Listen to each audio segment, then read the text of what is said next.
Charlie Langford will hit against Landon McKenzie.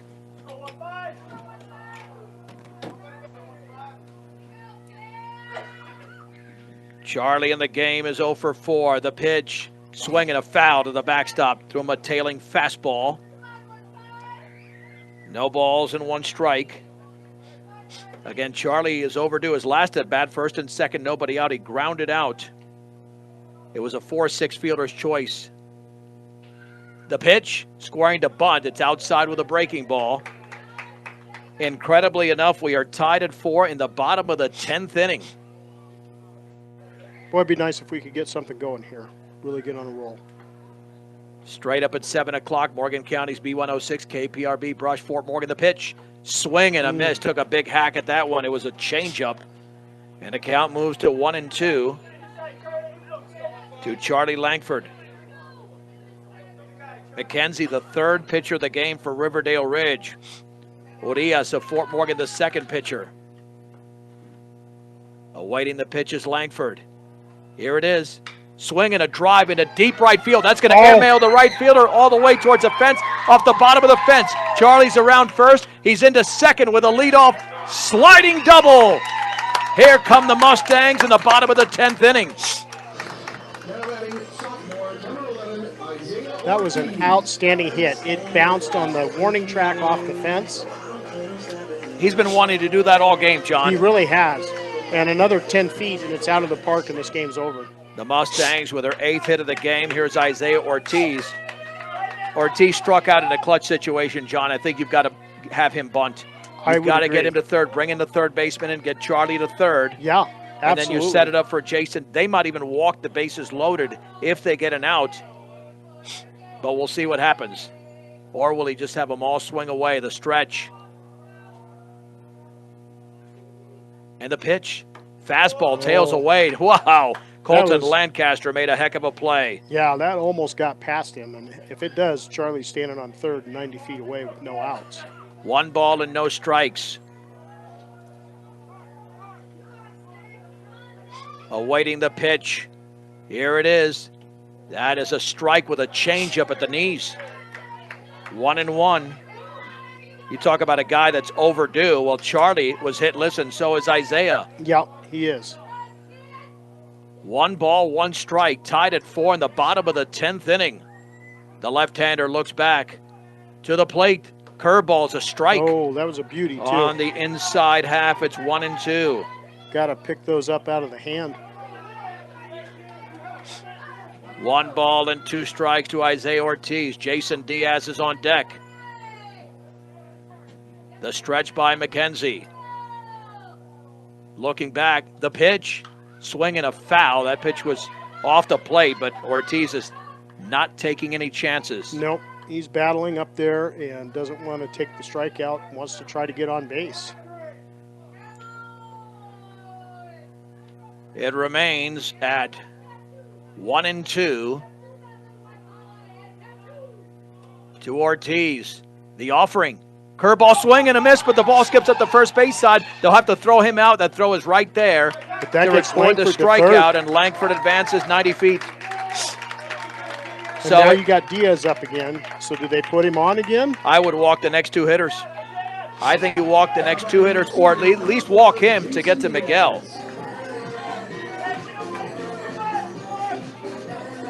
I don't think there's any question that you walk Diaz. They're going to. He's 4 for 4 with a walk. They're going to play the infield in. Wow, this is a major risk. And he balked. Oh, he balked. That's the game. And Fort Morgan has won the game on a balk. Fort Morgan has won the game on a balk. Holy mahungus. I don't believe what just happened there. McKenzie was starting his windup, then stopped. A balk was called, and Fort Morgan wins the game 5-4. Oh, my. Snapping an 11-game losing streak. I do not believe that, as the Mustangs have pulled it off in 10 innings in the most improbable fashion. Colorado High School Activities Association Baseball is on Morgan County's B106 and the Eastern Plains Sports Network this afternoon from Eddie Underwood Field in Fort Morgan. It's a Longs Peak League clash with the visiting Riverdale Ridge Ravens against the Fort Morgan Mustangs.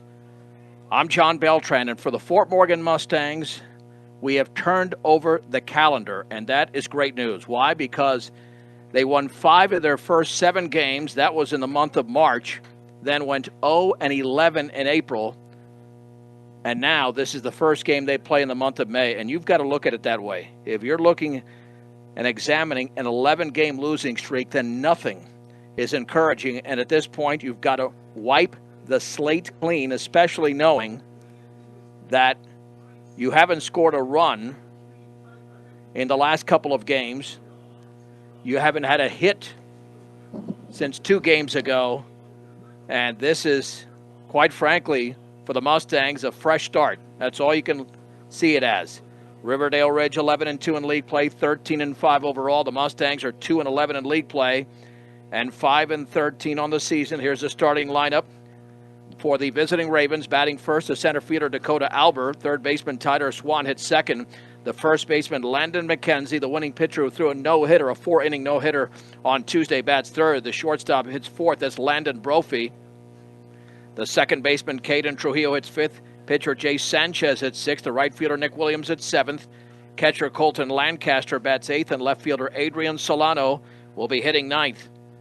For the Mustangs, defensively, Michael Strange is at first. Isaiah Ortiz at second. The third baseman is Chase Prouty. Charlie Langford at short.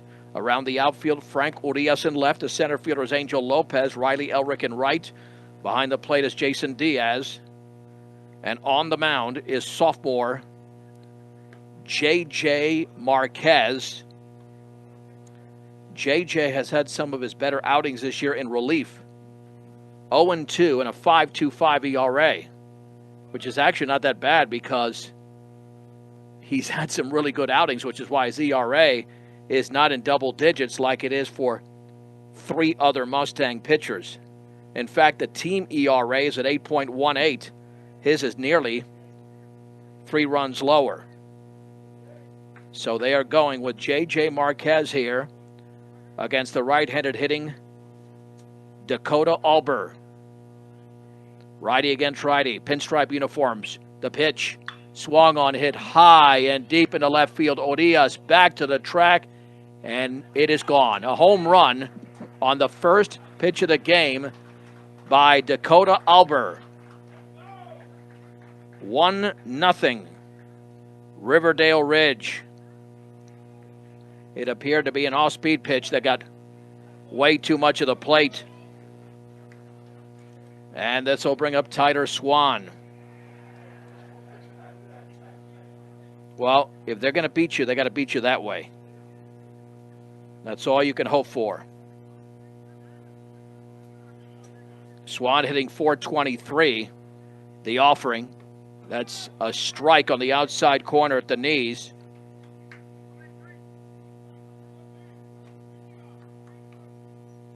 Let's see, for Alber, his first home run of the year, that's fouled off to the right. Only the 3rd home run hit by Riverdale Ridge. No balls and 2 strikes.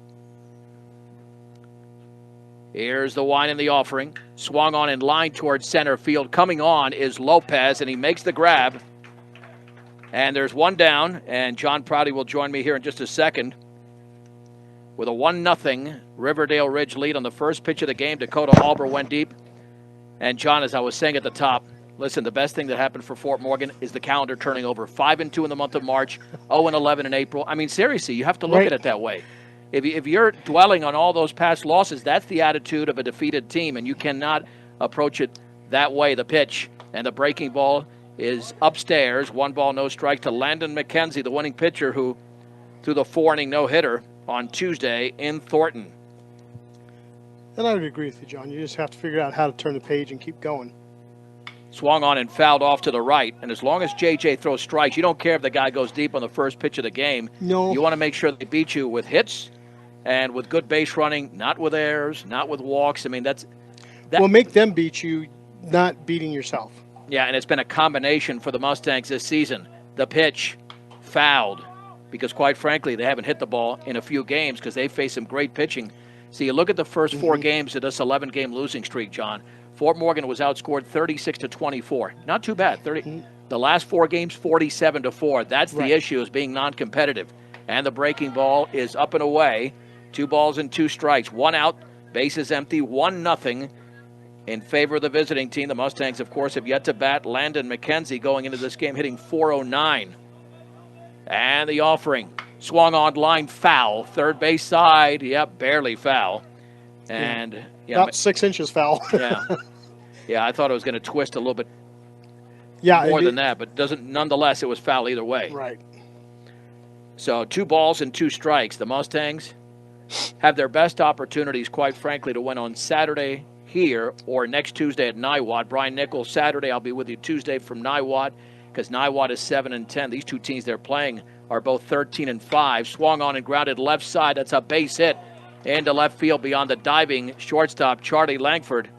And a perfectly placed bouncer hit by Landon McKenzie. And that'll send up the right-handed hitting Landon Brophy, hitting .426. And you know, when you're having a rough season, balls like that, when you're winning, those balls are hit to the third baseman or shortstop. Yeah, and it went right between third base and shortstop. Both of them crossed, and neither one of them could get there. Landon Brophy now stepping in. Open stance, throw back to first, back and diving is McKenzie. I guess the word that I want to use for this game, for the Mustangs and for the rest of the season, clean. Play clean baseball. Yeah. Not that slop that we've seen too many times when there's just walks and errors and all these miscues. The pitch in the dirt. Nice block by Diaz. And part of the mistakes, John, have also, quite frankly, and we've seen it, in critical situations, at least minimally, have occurred on the bases. You got to run the bases, too. Yeah, absolutely. That is just inside on the changeup. 2 balls and no strikes to Landon Brophy. Well, they've just had some bad luck, too, loading the bases, and then somebody comes in and just cranks one, and then it's a 2 or 3 run double. Yep, without question. The offering, and that's in the dirt, and the ball thrown to second off the bounce, and it gets loose, and I think he would have been in there anyway. McKenzie got under it. That's a wild pitch as Diaz threw a 1-hopper down there. The ball didn't get away from Diaz too far, but nonetheless, McKenzie had enough, and it's 3 balls and no strikes. And I'm going to set a number here, John, for the starting pitching, because this year the relief pitching has been better than the starting pitching. Last year was the opposite. You had a lower ERA from your starters, and that's way outside. A bender in the dirt. Taking off for third is McKenzie. Another wild pitch. Yeah, and I don't even know if Diaz knew where that was at, because he was trying to look around to find it. Well, here's the thing. If you're calling for a breaking ball on a 3-0, you might as well just not even throw it in the dirt, just put them on. Just sail it. Put them on, because that allowed the opportunity. And again, everything comes into play. Not only the players, but the calls from the dugout. Swung on and grounded third base side. Nice backhand by Chase. He throws to first. An excellent play. Foot on the bag. Yeah, his foot was on the bag. And there's 2 down. Nice stretch by Strange. And runners now at second and third. 2 down. And that's the clean baseball we're talking about, as Prouty made an excellent play at third base. Well, and he looked back at that runner on third and just froze him long enough to get that throw to first. A little offline on first, but enough for Strange to stretch and get the out there. So here is Jace Sanchez, right-handed hitter. The pitch swung on and fouled off the catcher. No balls and 1 strike. Sanchez starting today. Did not get the start, but he's going to be the pitcher, hitting .233. And you look at the numbers there, John. A sophomore hitting .233. He's hitting 118 points lower than the remainder of the team. You've got to get this guy out. Yeah. Without a run scored. The breaking ball's a strike. That was a beauty. Dropped right in. On the outer half. This is sometimes the toughest pitch to make, because you're 0-2. You want to waste a pitch, but you don't want to waste it to the point that you throw it away. And that's a good waste pitch outside, just off the corner with a fastball. And I think that was good placement, trying to get him to chase a little bit, put it on that outside corner. Opening pitch today was brought to you by Buildings by Design. They'll make your vision a reality at buildingsbydesign.com. The offering. Curveball is swung on and fouled off to the right. 1 ball and 2 strikes. I mean, the Mustangs have nothing to lose. You've dropped 11 straight. You play loosey-goosey here. And quite frankly, if you play well in May, that can set the tone for the returning players into 2025. Swung on, popped up, right side. The second baseman, Ortiz, will call for it, and he makes the two-handed grab. And the Mustangs get out of the jam in the top of the first inning. For Riverdale Ridge, a run on 2 hits, no errors and 2 left. Let's head to the bottom of the first. Riverdale Ridge 1, and the Mustangs are coming to the plate. You're listening to Mustang Baseball on Morgan County's B106 and the Eastern Plains Sports Network. Let's get to the bottom of the first inning. Riverdale Ridge got a home run on the first pitch of the game from Dakota Alber. Mustang starting lineup brought to you by B&B Appliance. They can help match the appliances to your needs on Ensign Street in Fort Morgan, a longtime sponsor of Morgan County Athletics. B&B Appliance, batting first, the shortstop Charlie Langford, the second baseman Isaiah Ortiz at second, the catcher Jason Diaz bats third, the DH hits fourth, that's Miguel Davila. The center fielder Angel Lopez at fifth, Chase Prouty at third, at sixth, J.J. Marquez, the pitcher at seventh, Riley Elrick in right hits eighth, and Michael Strange, who has not hit much this year, is batting ninth. Landon McKenzie's at first, Caden Trujillo at second, Tyler Swan is at third, Landon Brophy at short for the Ravens, Adrian Solano in left, Dakota Alber in center, Nick Williams in right. Colton Lancaster behind the plate, and Jace Sanchez getting the start here against Charlie Langford. The pitch swung on and fouled off to the right. No balls and 1 strike. Let's check out the numbers here on this right-hander Sanchez.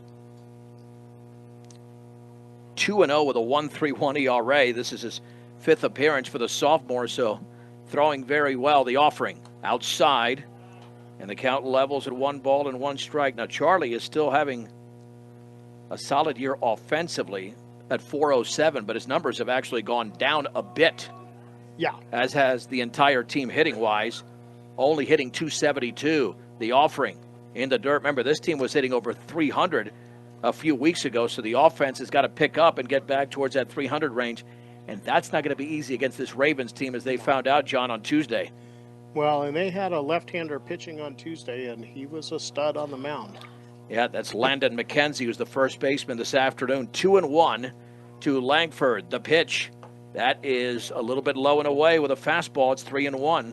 One thing I like here is he's kind of mixing up the batting order a little bit and trying something different. So we'll see how that works out for him. You have to. It hasn't worked in a few games. Yeah. 4 runs total in the last 4 games. They've been shut out the last 2. Driven foul down the right side. On a late swing, threw him a fastball. It's 3-2 to Charlie Langford. Well, he likes to go to that opposite field. Both of his home runs have been off in the right field over the fence. And they've both been here in Fort Morgan. 3 balls and 2 strikes. Sanchez gets a sign. And the offering fouled off to the right. And this has become very, very popular with a lot of the schools now with these pinstripe uniforms. Very popular. And I like them. I think they're sharp. They're baseball uniforms. They are. They're baseball uniforms. Langford, Ortiz, and Diaz in the first. 1-0 Riverdale Ridge. Laying down the sign is Lancaster. The pitch swung on and fouled off to the right again. And what Charlie's doing, he's extended the pitch count. 8 pitches will be thrown minimum here to Charlie Langford. That's a good at-bat. If you can get him on base, that would certainly help. 3-2 to the senior shortstop.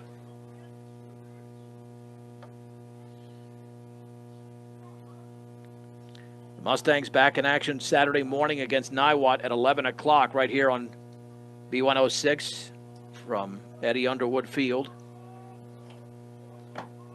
3-2 once again. The offering swung on and grounded up the middle. Shortstop right there to his left. Fires to first for the out on the play. Yeah, and they got to figure out they're getting some hits, but they're all infield hits, and they got to figure out how do we get it out of the outfield, or get it out of the infield into the outfield. Yeah, an easy 3 bouncer there for Landon Brophy. Ortiz will now hit, batting a respectable .261 for the sophomore.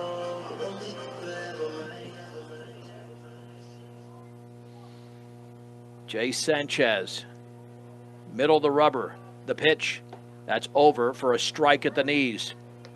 With a fastball, no balls and 1 strike. Started a little bit tardy. About 4:06 first pitch.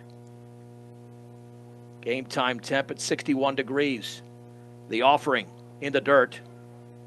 1 ball and 1 strike. Again, 5 more games, counting today's game. 4 after today. Niwot, Saturday and Tuesday. Next Thursday here against Thompson Valley. Brian Nickel will be with you on Friday in Loveland. Outside for the regular season finale. 2 balls and 1 strike to Isaiah Ortiz. 1 down. The base is empty. Bottom of the first inning. Riverdale Ridge leads 1-0. Ortiz awaiting the 2-1 pitch, and here it is. Swung on and lifted into shallow center field. The second baseman goes out, and Trujillo makes the catch. And that's the other thing, John. 1 putting it in the air, and that would have been ball 3. That thing was way up in the zone. It was. I felt like it was not only up in the zone, but it was a little outside because he kind of reached for it and didn't get any power behind it, so it wasn't able to get out of the infield. And if these guys, again, if they're up there to hit, that's not the mentality. You got up there to get on base, which means you've expanded your possibilities. Right. The pitch, fouled back. Jason Diaz hitting 280. And I know we've talked about that a bunch, is about the mentality when you go up to the plate is about, I'm getting on first base. I'm not going up there to crush the ball. Well, you have to have a game plan, too. Yep. And the offering in the dirt skips away. Well, first of all, if your first at-bat is when you're in the box, you've already failed. You should be prepared for that at-bat. Absolutely. Just like you're prepared with practice during the week. Johnny gets underneath my skin when players get up there as well. I'm seeing him for the first. No, you shouldn't be seeing him for the unless you're the leadoff hitter. I mean, he's already pitched to somebody, and the 1-1 swung on and fouled off to the right out of play. And with all the technology we have today, you go and you do your research before you research. Who's their pitchers? What's their ERAs? What are they looking like? Yeah, look at video. Yeah, there's all kinds of stuff you can go do. Well, student of the game. It's part of it. Absolutely. And the 1-2 pitch in the dirt, scooped up by Lancaster. 2 balls and 2 strikes. And just having good baseball IQ. You got. Well, that's part of being a student. Yeah. Do your homework. 2-2 to Jason Diaz, the Mustang catcher. The offering swung on and chopped over the mound. The shortstop Brophy dives, and it's a base hit into center field. And that was a good hit, but I'll tell you what, Brophy is a good shortstop. Oh, yeah. I mean, if he makes it cleanly, he's going to throw out Diaz because Diaz doesn't have good foot speed. But at least you force him to make 2 plays. Yes. The fielding play and the throwing play. Here is Miguel Davila. Well, and we've got a courtesy runner, Keegan Swetzig, now on first for Diaz. John, 1 victory at a time. That's your first hit against Riverdale Ridge this season. Yes. So you start off with that. Miguel Davila, the hitter, from the right side. The offering. That is a strike with a fastball on the outside edge at the knees. Davila hitting .310. He's having a good year average-wise. Yeah, good season. That's a very short lead for Zwedzik. If you're going to have a courtesy runner, you got to stretch him out more than that. Right. I mean, that take about another step and a half there. Popped up into shallow center field. The second baseman, Trujillo, 2 steps out into the grass, makes the catch, and the Mustangs are denied in the bottom of the first inning. No runs on 1 hit. No errors, a base runner left, 1 complete. It's Riverdale Ridge 1, Fort Morgan nothing on B106 and the Eastern Plains Sports Network. Not a problem.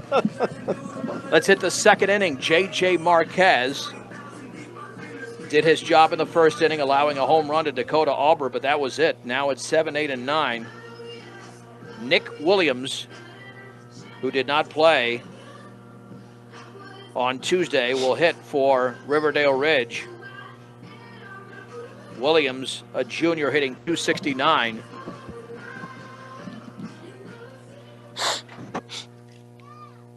As he will step in, and I don't know. We'll see here if Riverdale Ridge is an all right-handed hitting lineup like Fort Morgan, which would make it a little bit more comfortable for Marquez. The offering fouled back. No balls and 1 strike. JJ threw 20 pitches in the opening inning, that is, but nearly a 2-to-1 strike-to-ball ratio, which is solid. Yeah, and he had a good first inning there. The offering in the dirt. 1 ball and 1 strike. Did walk a hitter, but no damage done after an excellent play by the third baseman, Prouty. Then got the final out on a fly ball to the second baseman, Ortiz. 1 ball, 1 strike to Williams. JJ turns and delivers. And that changeup is upstairs. Ball 2, strike 1. Lancaster and Solano will hit in this inning as well for the Ravens. And the offering. That's low, and you don't want to start that, especially to the leadoff hitter of any inning. Right. 3 balls and 1 strike. Just groove a fastball. Who cares if he hits it? You just don't want him to walk. 3-1, and that is a disastrous pitch. In the dirt. Now, that wasn't a strike in any park. Yeah, he didn't locate any of those pitches at all. Well, that's 2 walks now. And we will see how short the leash is that Josh Langford has on this pitcher, because walks are just unacceptable. Lancaster takes a strike on the inner half. No balls and 1 strike. Well, that's not the problem. First pitch strikes, he's been there. It's the rest of the count. Right. Lancaster hitting .320. The pitch, and that's in the dirt. 1 ball and 1 strike. And the other concern, John, is that we've seen, and here comes Charlie Langford. That's a good job by the senior. Speak to his pitcher. Many of these pitches have missed in the dirt. That's not going to help you. Yeah, you got to make that adjustment. If you know you're going in the dirt all the time, you got to make the adjustment. 1 ball, 1 strike. 1-0 Riverdale Ridge, top of the second, 1 on, nobody out. The sophomore Marquez at the belt. And to the plate. That's a strike with a fastball on the outside corner. 1-2. Well spotted to this hitter, Colton Lancaster, the Riverdale Ridge catcher. 2.5-step lead, the offering. That is taken for a ball just outside of the breaking ball. That was close. That was really close. How Lancaster laid off of that is beyond me. He wanted to. He looked like he was starting to drop into it and then pulled back. Throw back to first, and back in diving is Williams. I mean, that pitch missed by a smidgen. Yeah, and when you got 2 on you, man, that was too close to lay off. Without a doubt.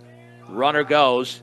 Swing and a miss. Throw to second's going to be up the shortstop side, but that's a stolen base anyway on the pitcher. Nick Williams had a great jump, but Lancaster strikes out. And there's 1 down. And he threw him a nice changeup, and he was way out in front, which is another reason it gave Williams an advantage with the off-speed pitch. Right. And that's, it's hard when you know the guy's going to steal. You got to give your catcher a fastball so he at least has a chance to get that runner. Solano's hitting 143. The offering. That's a beautiful breaking ball for a strike on the outside corner. No balls and 1 strike. Well, and he's got to pay attention because he wants to challenge third.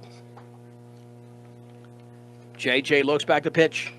Popped up along the foul territory on the right side. Second baseman Ortiz makes the grab. 2 down. Nice running play by the second baseman in foul territory. Yeah, that was outstanding by the second baseman Ortiz. But here's the problem with walking the first hitter. Here's Dakota Alber, and he homered on the first pitch over the left field fence. You got to be very careful with this guy. Because now the lineup gets thick. 426 going in, and he homered for the first time this season. Stretch by Marquez, and the offering. And that's upstairs. Might have tried to throw a breaking ball, but didn't break. And you know what? If you pitch around him, fine. But you really can't pitch around anybody in this lineup, at least top 5. Right. Because, they are a team. They got a lineup of hitters. 1 ball and no strikes. Go back to second. Good block by Ortiz. He kind of threw his body in front of that one. Well, if you know me, as long as I've been following baseball, John, I hate that play with 2 outs. I hate it. Let me guess. It's a low percentage play. Well, it is. Look at that. That wasn't even close. No, it wasn't. He was back standing on the bag before the ball even got there. I think I've seen 1 pickoff of second in all the years. Swung on and driven deep into left center field. To his right is Lopez. He's got a beat on it, and he makes the catch. Angel Lopez closed that gap beautifully. And again, J.J. Marquez does a nice job after a leadoff walk. An inning and a half is complete. in Fort Morgan. The Mustangs are right there. Riverdale Ridge 1, Fort Morgan nothing on B106 and the Eastern Plains Sports Network. Along with John Prouty, I'm John Beltran. Bottom of the second inning in this Longs Peak League game. 1-0. Riverdale Ridge leads Fort Morgan. Angel Lopez will begin the bottom of the second for the Mustangs, hitting .211. Now batting, junior number 1, Angel Lopez. And Lopez has drawn 4 walks this year. The Mustangs have to find any way they can get on base. The pitch, and that is a little bit low and away. 1 ball and no strikes from the right-hander Jace Sanchez. 5th appearance, 2-0, ERA of just over 1.3. Lopez awaits. Here's the offering. That's low and away, 2-0. Now, see, again, all philosophies are different. I say 2-0, do not swing. But well, he hasn't located the first 2. He's been close, but they've been balls. You bail out a pitcher when you swing it at 2-0. See, look at that. That's and way that was outside. That was a ball. I mean, I don't understand what the philosophy is there. I'm sorry, that's not being aggressive. That's being irresponsible. Well, it's just not good heads-up batting in the box. And the 2-1.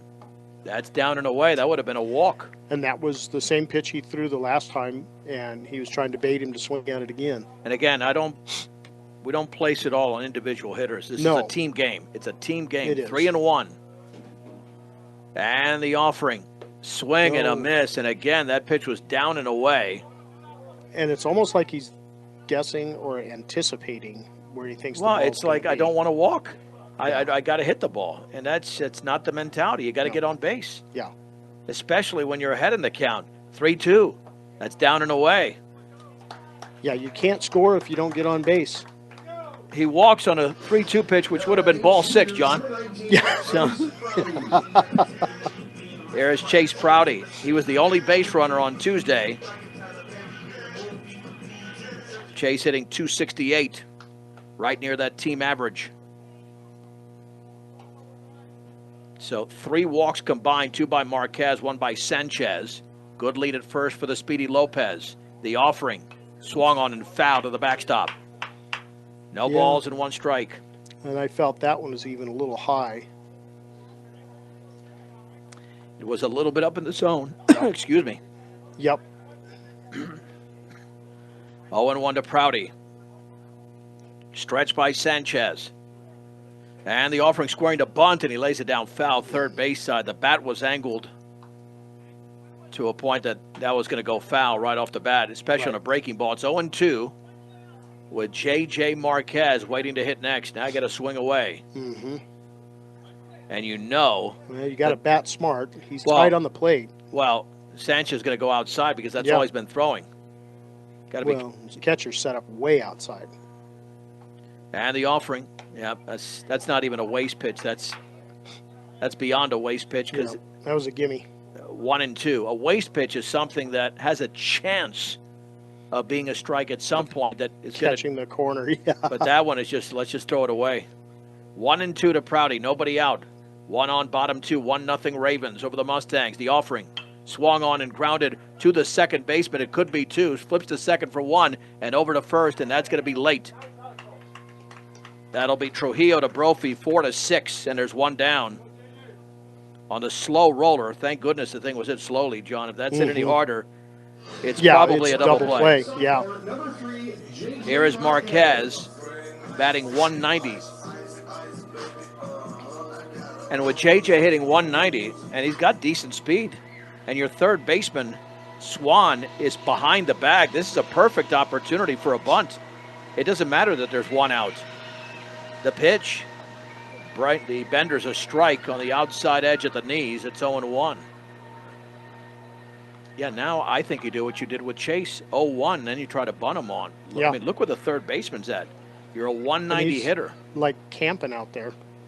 And the offering, way outside. But yeah, third base is, I mean, I know he's pretty good, but he's not even Well, now ready. He's even with a bag. Yeah. But he's not even ready for the ball. Well, certainly not a bunt. No. 1 ball, 1 strike. The offering in the dirt with a breaking ball.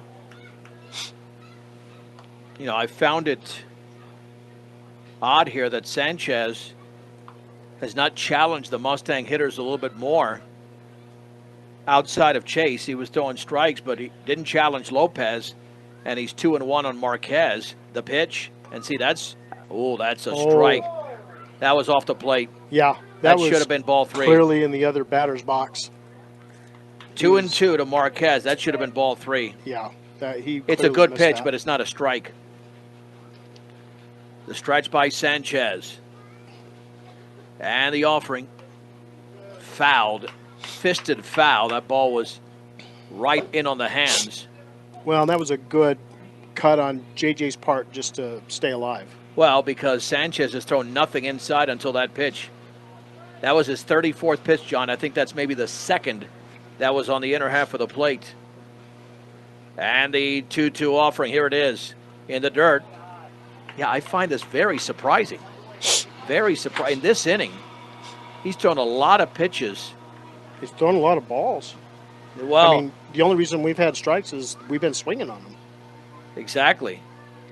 Let's see if they take off with Chase at first on a 3-2, but there's only one out. He goes, and that's up and away. It's a walk to J.J. Marquez. At first and second now, he's issued 2 walks in the inning. Yeah. And Riley Elrick has had a limited number of plate appearances, but remember, he had 2 hits in a game at Roosevelt last Friday, and he's hitting .286 for the freshman. So this is a big opportunity for the Mustangs to tie the game. In the bottom of the second, down 1-0 on the leadoff home run by Dakota Alber. And looks like Cooper Chisholm is going to be the courtesy runner.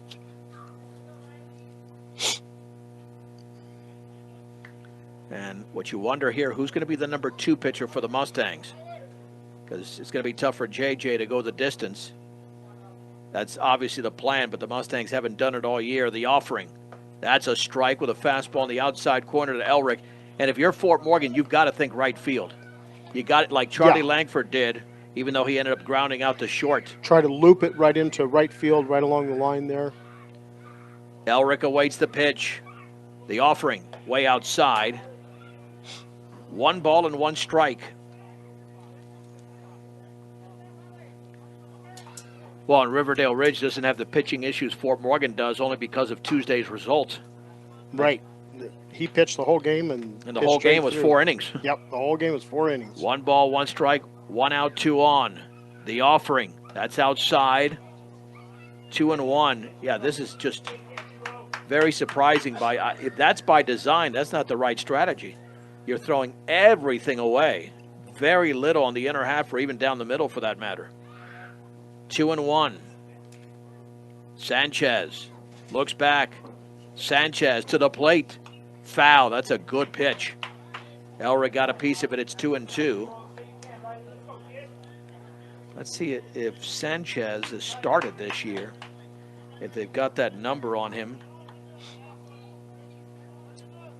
Well, they don't keep track of the starts, at least they just keep track of appearances.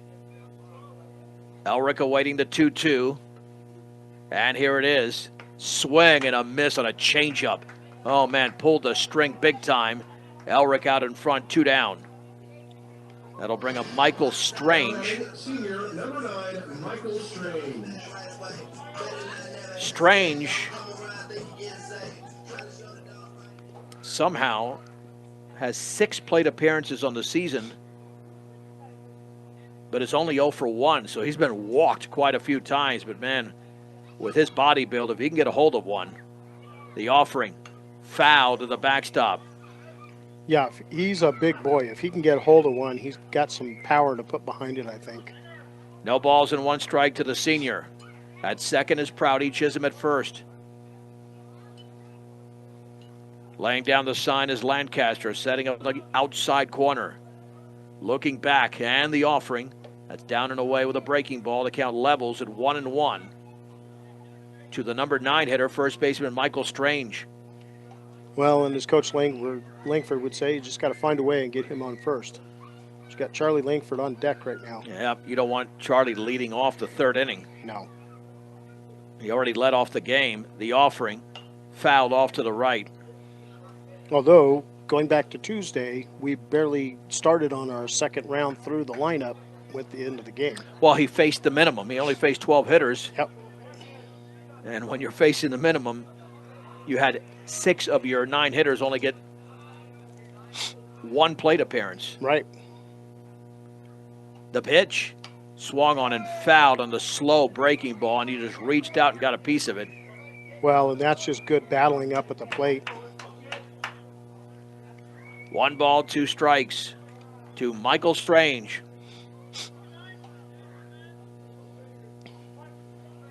Jace Sanchez looks back. The pitch, foul to the backstop. The one thing, he doesn't have the swing of a huge hitter. He has a compact swing, which is why he's making contact. Yep. If you notice, the swing is very compact because he's just looking to make contact. He's not looking to hit the ball out. Right. 1 ball, 2 strikes. Everything is a short swing for Michael Strange. The offering outside with a breaking ball. Read that beautifully right off the pitcher's right hand. It's 2-2. If you can get it to 3-2, then the runners will take off with a pitch. 2 balls, 2 strikes, 2 outs, 2 on. Bottom of the second.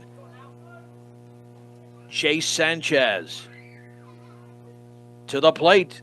Fouled off to the right again. I love that short swing. I do too, and every time he's tried to throw into the zone, Strange has been able to get a piece of it and foul it off and stay alive. Well, it's a 2-strike swing. When you Yeah. take 2-strike swings, that doesn't mean you're going to be making contact every time, but he has so far. But it's a great battle. It's a great at-bat here going. This will be the 8th pitch of the plate appearance to Michael Strange. Runners take their leads. And the offering. Swing and a miss. That was a fastball above the letters. 2 strikeouts in the inning for Jace Sanchez. For the Mustangs, no runs, no hits, no errors, and 2 men left. Both got on base via the walk. To the 3rd we go. Riverdale Ridge 1, Fort Morgan nothing on B106 and the Eastern Plains Sports Network. Top of the 3rd inning. It's only a 1-0 game in favor of the Ravens of Riverdale Ridge. Over the Fort Morgan Mustangs, it'll be Tyler Swan, Landon McKenzie, and Landon Brophy. In the visiting 3rd, Swan lined out to the center fielder Angel Lopez in the 1st inning. Off of I-76 and exit 66A in Wiggins. Gas, food, and all your travel accessories. Stubbs Gas and Oil. And the offering. Swung on line foul, 3rd base side. Out in front, hit that one basically off the end of the bat.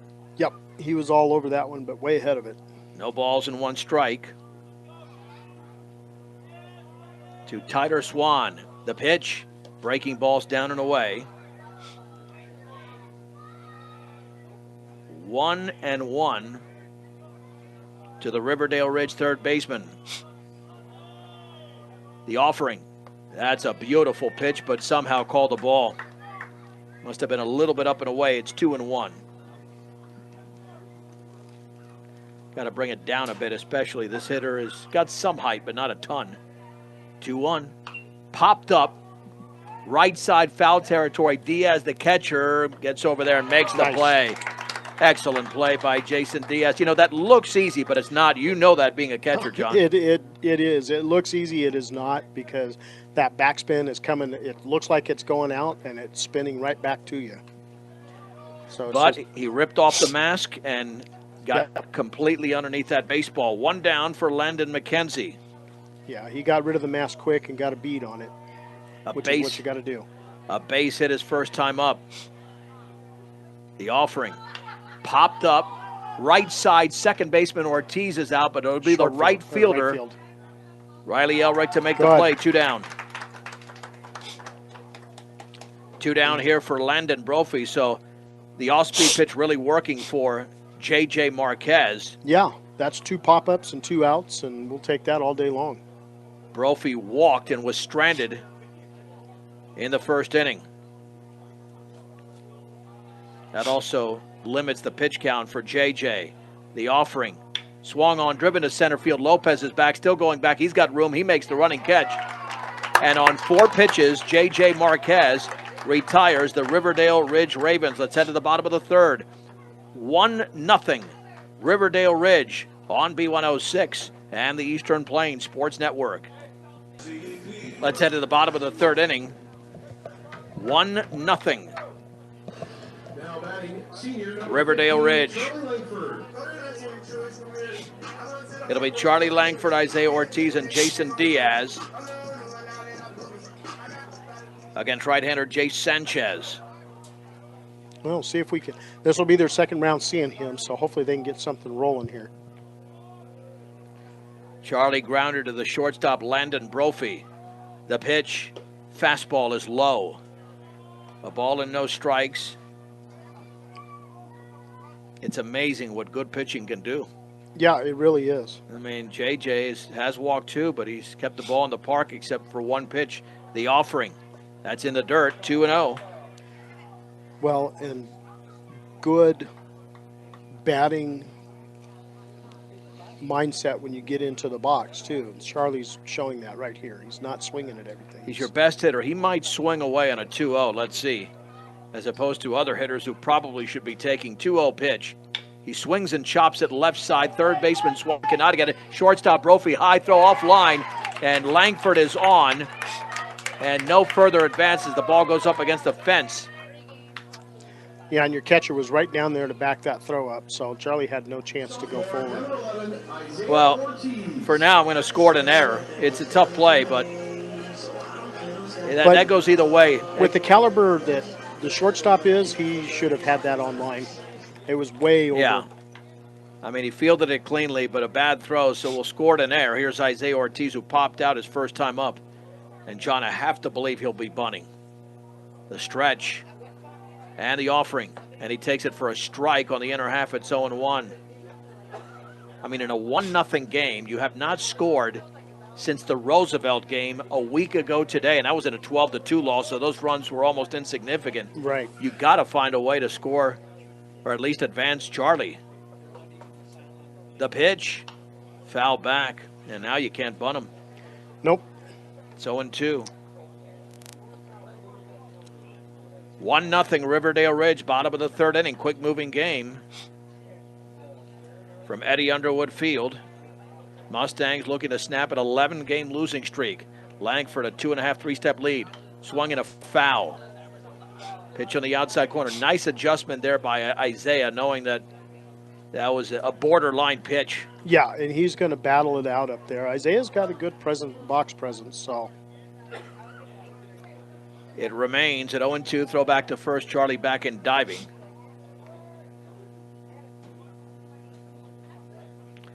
Maybe Coach Langford is saying, well, let's just swing away, see what happens. We got to hit better than we have.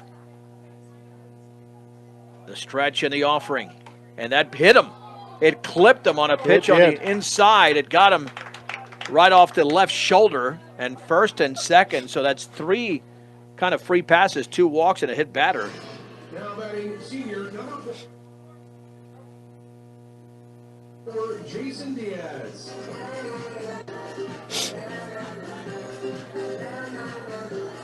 Well, that's fortuitous for Fort Morgan, and if we got runners, we got Charlie in scoring position now, and he's got some speed out there, so.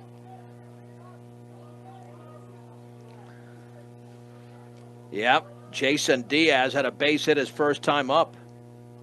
And he's got his infamous pencil bat out there. With an open stance from the right side. The pitch, fouled. You could explain that a little bit more, John. The tip of the bat there? Yeah, sorry. Well, I mean, yeah, no, it's I painted know what yellow, you mean. and then it's got the eraser color, the pink eraser color on. So it really does I didn't look even like notice, a but pencil. you're right. It does look like a pencil. It really does look like a pencil. So it's just kind of a unique paint job on the bat. No balls and 1 strike. The stretch. And the offering, scoring a bunt, takes it up and away.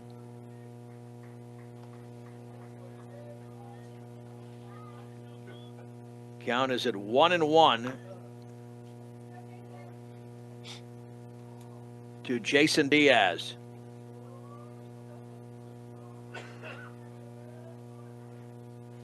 The stretch and the pitch going to bunt way outside. It's off the glove of the catcher Lancaster, but only the lead runner Langford advances to third. So now it's 2-1. Now the Mustangs with a huge opportunity. Big opportunity. 3 balls and 1 strike to Jason Diaz, or 2-1, excuse me, 2-1. First and third, nobody out, bottom 3. It's only a 1-0 Riverdale Ridge lead. John, after they won Tuesday 15-0 in 4 innings, the Mustangs figured, hey, fresh start. New month, fresh start. I think you called it right on the money, too. New month, fresh start. 2-1. The pitch, runner goes, swung on, grounded towards right field. It's a nice base hit. Langford scores. Rounding second is Ortiz, headed for third. The throw, the slide, he's in there. And then going to second is Diaz. He slides in as the ball was played off the body of the third baseman, Tyler Swan, on the throw from the outfield. And the Mustangs have tied the game at 1 here in the bottom of the third inning. John, a run for the first time in a week, but again. And a good earned run. That was an excellent hit.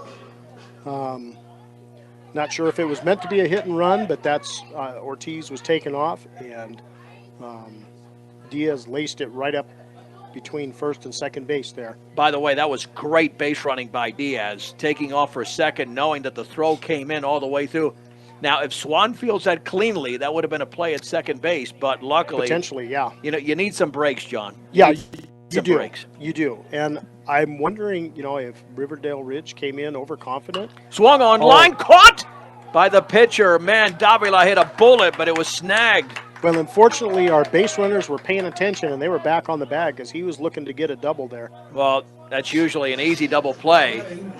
I believe that's Swedzik at second, and at third is Isaiah Ortiz. Yeah, Swedzik came in at second as the pinch runner for Diaz. And keep in mind, the infield is playing in, so if that gets by the pitcher, it's an easy base hit to center. Yeah. Would have only scored 1 because the center fielder, Auber, is playing pretty shallow, and that's taken for a ball. Angel's got to be smart up there because he swung at some pitches that were not even in the zone. He still managed to walk in his first plate appearance, tied at 1. Out of the windup is Jay Sanchez. The offering fouled off to the right.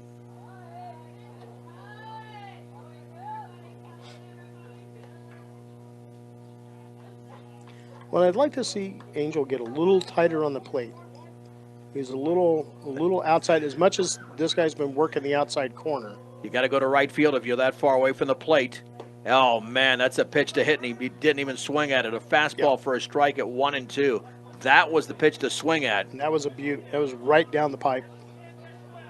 Man, if you're limited to 1 run, this is almost a defeat here because you had a run across with nobody out. The pitch swung on and grounded slowly to short, charging as Brophy looks at third, throws to first for the out. The runner's hold 2 down.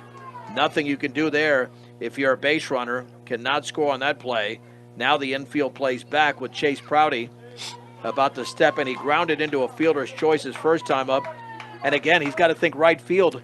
Maybe really Angel does. was thinking right field, but he went to the left side and you saw the weak contact that was made. And you got to get some solid contact in there and get that looper right into right field. So Chase at 0 for 1. Tied at 1 in the bottom of the third inning. The right-hander to the plate. Swung on and fouled off to the right. No balls and 1 strike to Chase Prouty. Isaiah Ortiz is the lead runner. Out of the windup is Sanchez. Looks in. The pitch, down and away.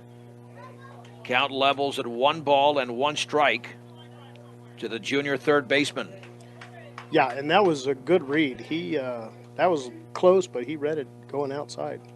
Sanchez gets the sign. Lancaster setting up on the corner of the offering. Breaking balls down and away. That's a great take. It's 2-1. On deck, it's J.J. Marquez, who's done an excellent job on the mound. 2-1 to Chase Prouty. The pitch outside. Oh, a strike. Oh, You got to my be goodness. kidding me. That's Oh, the my second goodness. time in this game. That's a terrible call. It is. That was more outside than the 2 balls he just called. That is atrocious. That is not a strike. Yeah, you've got to set a zone because otherwise the batters don't know what they're swinging at. 2-2. The offering.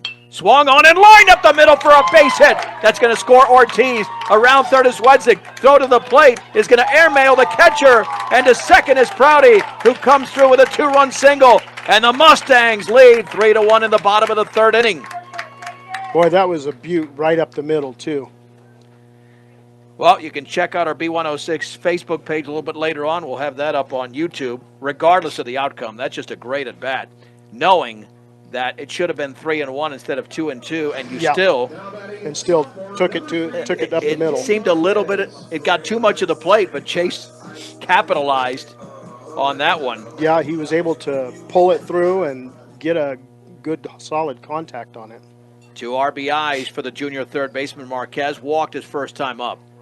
The pitch, swing and a miss on a bender down below the ankles. It's 0-1. Yeah, and you just need to be more disciplined. We talked about this. It's about going up with the mindset of getting on base, not swinging and everything. The stretch. And the offering. Way outside. The count levels. And Marquez has been doing pretty good, but boy, when you're swinging at those ones that are going in the dirt. Straight up at 5 o'clock, this is Morgan County's B106 KPRB Brush Fort Morgan. 1 ball, 1 strike, 2 down, 3 across with a runner at second. The offering. That's low up strike. Oh. Man, I'm telling you right now. Yeah, the zone's shifting. From what I'm seeing is he's shifting his zone, and that's going to screw batters up. JJ is not a short hitter. He's tall. That pitch was below the knees. Way below the knees. That 1 was ball about and 2 strikes. Yeah, that you cannot call that a strike. Swing and a miss, but that's definitely a strike. Even had he not swung, it's a fastball on the upper half of the strike zone. But how about the Mustangs? They have scored a total of 4 runs in the last 4 games combined, but they scored 3 runs in this inning on 2 hits, 1 errand, 1 left, 3 complete. In Fort Morgan, the Mustangs lead Riverdale Ridge 3-1 on B106 and the Eastern Plains Sports Network. Caden Trujillo will lead off the 4th inning. The Mustangs have grabbed the lead over Riverdale Ridge. 3-1 RBI single from Jason Diaz, a 2-run base hit from Chase Prouty. But the weakness of the Mustangs this year has been allowing runs after scoring runs, and you're not scoring a lot of runs. You got to shut them down right now. Right. We got to shut it down right here. The pitch. Swung on, grounded, fair inside the third baseline, headed for the corner. Urias gets over there. Around first is Trujillo, headed for second. The throw is offline. It's a double to lead off the 4th inning for Caden Trujillo. It's okay. If they beat you that way, not a problem, John. Yeah. It was perfectly that was placed. Right down the line. Third base had no chance of even getting there. Here is Jace Sanchez. It's okay. You'll take that every time. Yeah, because that was just a BB down third base line. And that pitch is up and away, but don't get rattled. Nope. Got to still play baseball. And if they score, that's fine. Just do not make it easy on them. 1 ball and no strikes. JJ to the plate. Inside on the changeup. Nearly hit him. But you're exactly right. Make them earn it. If they're gonna score, make them earned runs. 2 balls and no strikes. Got to come in with 1 against this hitter. Only hitting in the 200s. The offering swung on and popped up into left center field. Lopez goes back. Runner's going to tag. Makes the catch. Trujillo races for third. No, he's going to go back. That's a great throw there. Cut off by Charlie Langford, and that's the way to do it. Well, I'll tell you what. Angel had a cannon bringing that in to Didn't Charlie. Yeah, because the runner took 1 look at that and said, nope. Here is Nick. Zeta got him. Yeah, without question. Here's Nick Williams. Walked his first time up.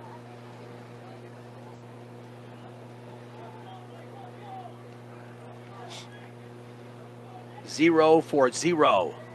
The pitch. Breaking ball's a strike. No balls and 1 strike to Williams. And that's a bender, and that's strike two. Same pitch, Yeah. same location, same result. So he is not picking that up out of the hands at all. Yeah, but you don't want to throw it 3 times because, third time could be a charm. Right Got to be here, careful. high fastball. And don't want to throw it in the dirt either. The pitch. Breaking ball, Oh. strike 3. He threw the same pitch, but at a different angle. Yeah, he threw it, brought it inside this time instead of outside. Holy mahungus, what a pitch. He strikes out Williams on 3 pitches, and there's 2 down. Froze him right there, so that was beautiful.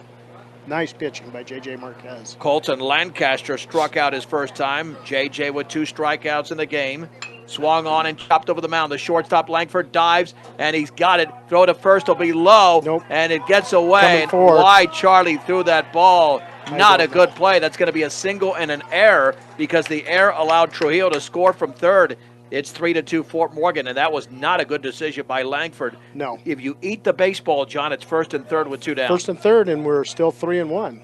And there was no chance of getting that ball there. And so that's just knowing, the game and knowing what you're capable of. And that was just, there was no way. He was 3 steps from the bag when he threw the ball. Yeah, I mean, that's a base hit every time. Why throw it? And that's a tough play for Strange. It was a great stop because Right. it's held up your runner at third, and then you gave him home. But the only way that he wasn't going to score after Charlie threw it is if Michael came up with that cleanly, and that's a very difficult ball to come up with cleanly. That's why it's an error on the shortstop. Solano is the hitter. He popped to second baseman Ortiz in foul territory his first time up.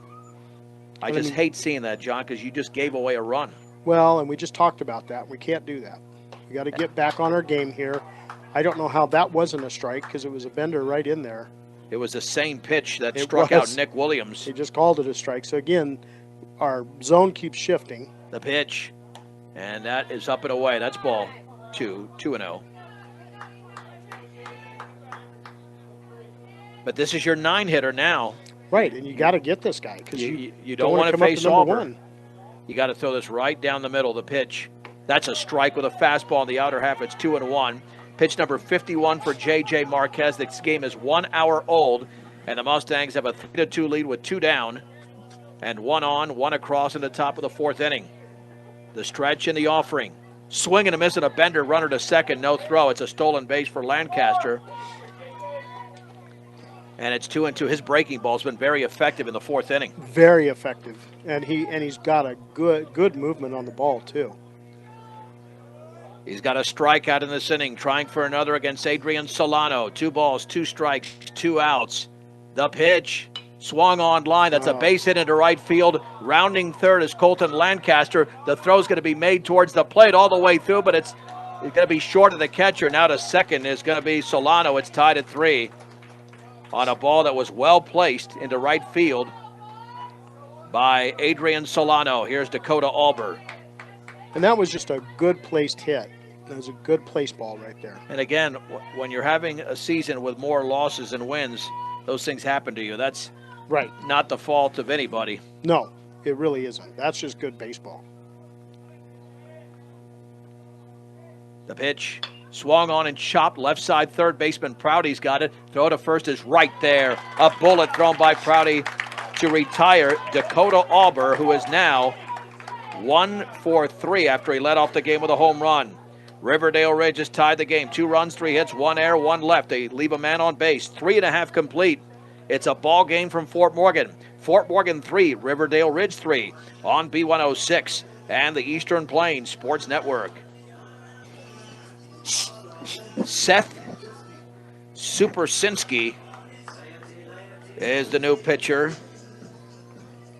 for Riverdale Ridge. Jace Sanchez no longer the pitcher of record either because the game is tied at 3. Supersinski making his 4th appearance. No one-loss record, a 3.23 ERA. However, John, in 4 1/3 innings, 7 walks and 5 strikeouts, so he's all over the place. Yeah, and, I was just watching him warm up, and he's got some heat on the ball, but location, we'll see. Exactly, because I think he even says to himself, we'll see. If you got 7 walks, and you're averaging almost 2 walks an inning. Uh-huh. The pitch, swing and a miss. Riley Elrick struck out swinging his first time up. So close the book on Jace Sanchez. Goes 3 innings, throws 45 pitches, 3 runs, and the offering. And that one sails all the way to the backstop. Yeah, I think he knocked somebody's phone One ball, down. 1 strike, yeah. Well, and because the Mustangs did benefit from an early error in the last inning, some unearned runs, swing and a miss. 1-2. Elrick's got to shorten up that swing. That's a huge swing. Yeah, you can't take Against a those guy long like swings this. against a guy like this. And he's operating out of the stretch. And the offering. That's upstairs with a fastball. Now he's averaging almost 2 walks an inning, but also a strikeout per inning. Right. So he's got some gas. Well, and again, we got to go up with the mentality of getting on base. 2-2. Elrick awaits. Breaking ball is upstairs. It almost got there, but it did not descend into the strike zone. 3-2 to Riley Elrick. Yeah, it was a good breaking ball, but it just broke a little late. 8-9-1 for the Mustangs in the bottom of the 4th inning. The offering. That's over for a strike at the knees with a fastball. Elrick takes a called strike 3. Second time he has gone down. 1 out. And for Riverdale Ridge pitching, that is their 4th strikeout. Here is Michael Strange. He struck out swinging to end the 2nd. The Mustangs scored 3 in the 3rd. Riverdale Ridge a run in the 1st and 2 in the 4th. But he had a great at-bat. He did. Made him earn it. 8 pitches before he fanned the pitch. Now, see, that's too bad. Those are going, again, he's outside the zone. That's why I didn't say anything, John. I was just waiting for you because that pitch was down and away. I'm watching this. To a tall hitter. Yeah, that should have been balls. ball 1. 0-1. The offering. Swung on, grounded right side. Second baseman Trujillo. It's going to be fielded by the first baseman, sliding with the pitcher covering for the out. McKenzie made the play, which I was surprised because he went way over to his right, but that's a good job by Supersinski getting over to the bag. 3-1, 2 down. Yeah, and Supersinski was running for all he was worth to get there. Well, it looked like that was the second baseman's play. It really did, and I don't know why he came that far off the. I mean, generally, as a first baseman, if you're more than 2 steps off your bag, then you need to go back. But that's why, as a pitcher, John, you always cover. You never know for what's going to happen. Fastball is upstairs to Langford, grounded out, aboard on an error, 0 for 2. Did score a run in the 3-run 3rd inning.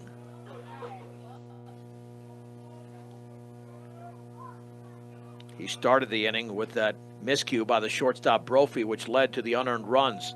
The pitch, squaring to bunt. That's a strike on the outside corner. That's a nasty breaking ball thrown by Seth Supersinski. This will be down to a 3-inning game, basically. Yeah. Tied at 3, unless the Mustangs can do something.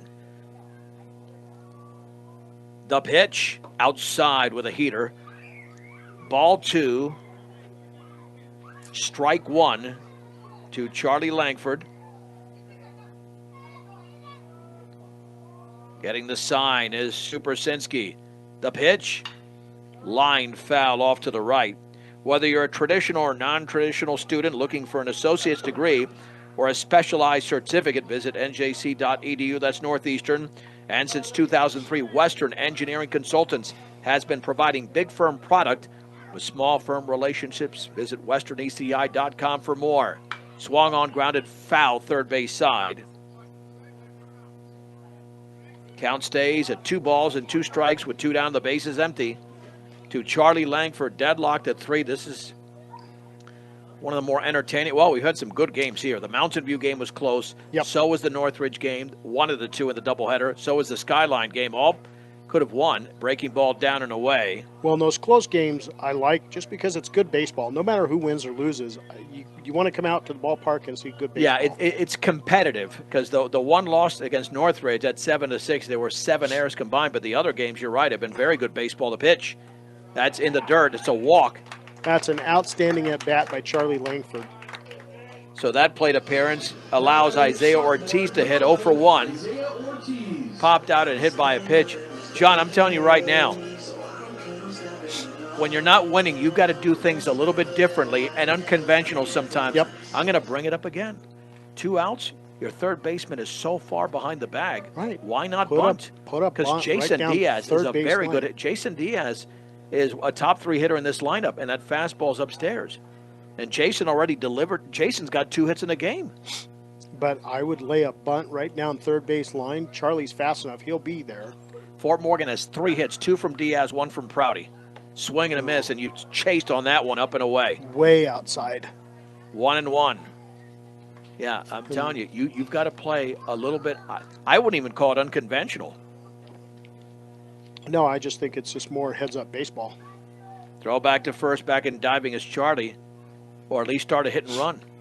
You know, if Charlie gets thrown out at second, at least you're being aggressive. He's got speed. Right. Well, and, you know, we're tied up with 2 outs. We need to be aggressive here and just go after the ball. He goes, and that's a strike. Throw to second on a hop to slide. He's in there. Yep. And I think that might have been called a ball. It looked like it was right over the outside corner, but I guess it's 2-1. It should be, because that was low and inside, it looked like. Boy.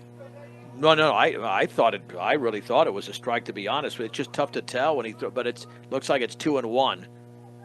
And the offering, swing and a miss, and I guess it was 1-2. Yeah, it was a called strike, although I never saw that indication. He never indicated. But it was a strike. But that last one was a high fastball and just baited him to swing at it. And as a result, the Mustangs do not score in the bottom of the 4th inning. They leave a runner in scoring position. Fort Morgan 3, Riverdale Ridge 3. Let's go to the 5th inning in 1 minute on B106 and the Eastern Plains Sports Network. The Mustangs and Riverdale Ridge tied at 3 as we head to the top of the 5th inning. I know the 2-word term moral victories is something that teams hate, but John, considering what was happening before today, yeah, I mean, this is one heck of a performance by the Mustangs, and they've had a lot of excellent and performances especially here against this team. Well, that's what I'm saying. Yeah, they're not facing the bottom team. No, this the is second a to last top-tier team in the division. Swan takes a pitch into dirt. He's lined out to center field. Then he hit that pop-up that was caught by Diaz in foul territory, and the bender's outside, 2-0. JJ has walked a couple of hitters. Thrown very well so far. Let's see if he keeps it up. The pitch swung on line, base hit to right field along the line, and to his left, and bringing that back in is Riley Elrick. And you got to credit this team. They've got leadoff men on in every inning, I believe, but one. They had the home run, they had the walk, they had a base hit, and yet you've held them to 3 runs. And if I'm the coach, I'm telling right field to start coming in and playing a little bit, because they've had 2 hits now into shallow right field. Yeah, one was a blooper, but that one was laced. Pitch to McKenzie, lined, and off the glove of Prouty, deflecting towards Langford. He'll pick it up, no throw. That's a base hit. That ball was hit really hard. It was. And it was near the ground. That's going to be scored a single. I mean, and it was good that he just knocked that down. Because he saved it. If that gets past him, that's going to you're going to have runners at second and third. But that was a hard hit line drive right at it. It was catchable, but very, very difficult play. And it looked like it hit the heel of his glove. In fact, it took such a wild carom. He didn't know where it went, and Charlie could see it, but it's a base hit. So first and second here against Landon Brophy, who has walked in line to center. And Riverdale Ridge has now come to swing the sticks. They've got 7 hits in the game. Fort Morgan only has 3. Swung on line and caught by Langford, and he's tagged the runner. Throw to first. Oh, is that a triple play? No. Oh, almost a triple almost. Play. But he tagged the runner getting back to second. So it's a 6 unassisted double play, and there's 2 down, and that's a big-time play by Charlie Langford. And Tyler Swan did not make a base-running mistake. He tried to get back on the bag. Charlie made it. I mean, it was just a great heads-up baseball play to catch that ball and just get your glove out and tag him. He ran into the tag. Yeah, you don't want to go back and try to get back to the bag. No. That would have been that much more difficult. The runner was there, but Tyler Swan did not make a mistake. Well, and had he dove for the bag, I think that he gets under the tag because Charlie's coming down high. And that pitch gets away up the first base side on a breaking ball. Trujillo is the batter. McKenzie to second on a wild pitch. He's grounded out and doubled. The ball was not hit as hard as it appeared, John, because it kind of died out there on that line drive, which is why Charlie caught it. The pitch, that's a strike with a changeup on the outer half. It's 1-1. Yeah, Tied that at was 3. That was a beautiful ball coming in. This looks like the Fort Morgan team they thought they'd have all season, or at least more than we've seen. And that pitch gets away, and the third will be no throw there by Diaz. Third gets to McKenzie, and that's a good decision by Diaz. Don't throw that ball. Well, and I don't know if he caught his cleat or what, but he kind of stepped wrong and fell. Yeah, he might have tweaked something, but nonetheless, 2 balls and 1 strike. 2 wild pitches for JJ, but you get this hitter, it doesn't matter. Just don't throw another wild pitch. The offering swung on, chopped foul at the plate. It's 2-2. This is the number 5 hitter. You get through him, now you're facing 6 through 9 in the 6th inning. Right. And you're shortening the game. Trujillo, though, an excellent hitter. Nothing is an easy out in this lineup. 2-2. The pitch. The bender's outside. 3 balls and 2 strikes. Trujillo, I should say, hitting .392. He's driven in 11 runs this season. At third is McKenzie. 2 outs, top of the 5th inning. Fort Morgan 3, Riverdale Ridge 3. Looking for a big upset. The pitch. That is a called strike 3 on the outside corner. I think Trujillo thought that was going to be a breaking ball, and he snuck in the fastball. Yep. And J.J. Marquez records a strikeout. And somehow the Mustangs keep them off the board despite 2 hits in the inning, but a double play and a strikeout reversed that fortune. Right. Trujillo knew that he caught the corner because he never let go of the bat. He knew he got him. No runs, 2 hits, no errors, and a man left at third. 4.5 complete. Fort Morgan 3, Riverdale Ridge 3 on B106 and the Eastern Plains Sports Network. The Mustangs and Riverdale Ridge tied at 3 in the bottom of the 5th inning. John, I would love to know what's going on in that Fort Morgan dugout. They got to be all pumped up. They're in this game. They got a shot to win this game with Jason Diaz up at the plate. Fouled off to the right. Jason is 2 for 2 with an RBI single. And no balls and 1 strike. What a win it would be, and especially with this team and breaking that 11-game losing streak, this would be a jewel in the crown. And the pitch, breaking ball is fouled. He read that beautifully off the bat, but that's a nasty breaking ball. It's 0-2. Yeah, he had a good read on it. It was a nasty pitch. Mustangs have played good baseball in months starting with the letter M. The stretch. And the 0-2. Outside with a fastball, and upstairs it's 1-2. And maybe that's what they needed, was just to get to a month that started with an M again. John, the team is called Mustangs. It is Mustangs. Okay? So it's not the Aardvarks. It's not an A like April. The pitch swung on, grounded slowly, third base side. That's going to be a base hit. Diaz is going to beat that out. Throw to first is going to be late. And Tyler Swan tried to make an acrobatic throw over there, but no way. That's a swinging bunt. And when you're 2 for 2, you become 3 for 3 sometimes with hits like that. Right. Well, and Swetzig's going in as a courtesy runner again. Let's see if we can't get him around. But again, we talked about this, and you know, that was just a good, well-placed ball, and you got your outfield or your infield playing back and give him the chance to get there. Are you going to bunt? You're in a tight game. I would. Let's see. I'd put a guy in scoring position. The pitch. Breaking ball's a strike. That's a beautiful pitch on the outside corner at the knees. It's 0-1. But Davila's been hitting. That's why. That's why he probably doesn't have the bunt sign. Now, keep in mind, Fort Morgan only has 4 hits, but 3 have come from the one-hitter, Jason Diaz. Squaring to bunt, and he takes it down and away with a fastball, 1-1. But I tell you what, Tyler Swan was ready for that at third. He came in charging quickly. Solid third baseman. He couldn't make the last play because it was such a perfect swinging bunt by Diaz that an all-star third baseman couldn't make that one.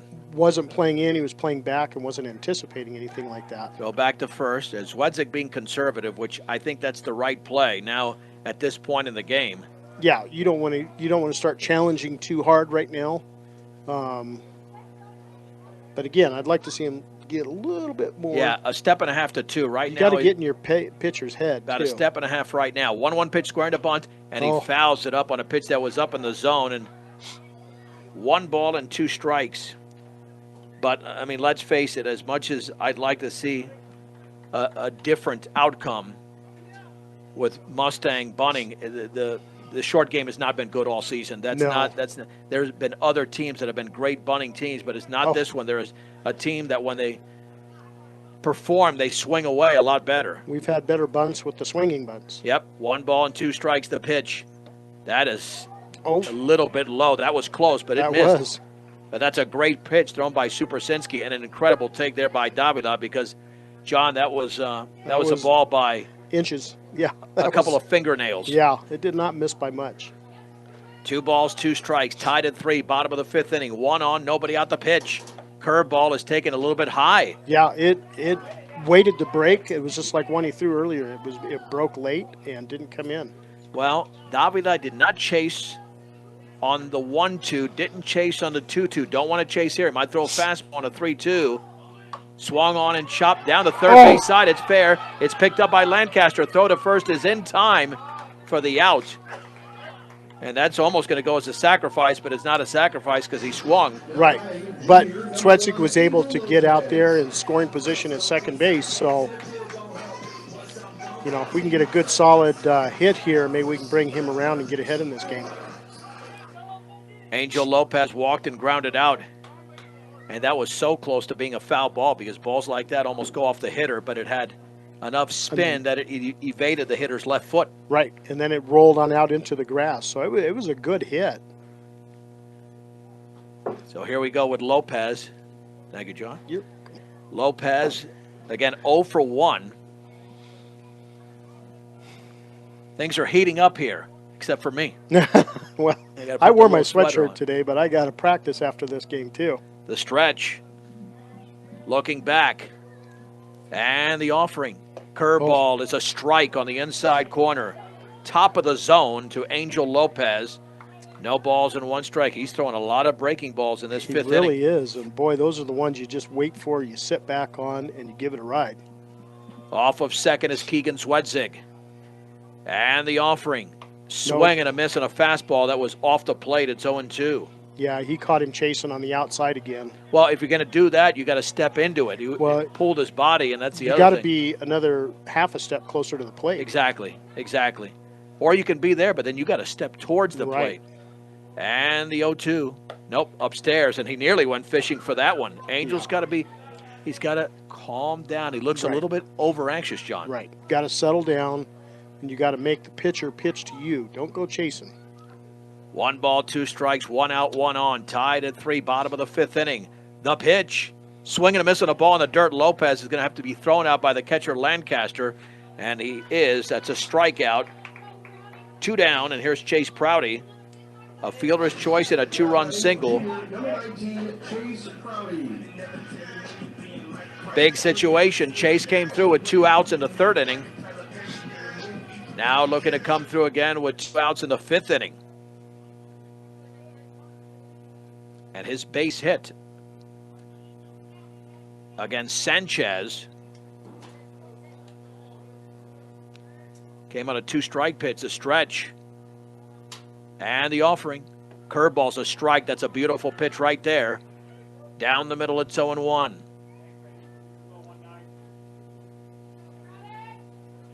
Off of second is Keegan Swedzig. No balls and 1 strike. At the belt, and time is called. And that's going to be a balk. Called a balk on him. Well, I don't think he came to a proper set. And trying to rush the pitch. Well, now what it does, puts a little bit more pressure on the pitcher. Yeah.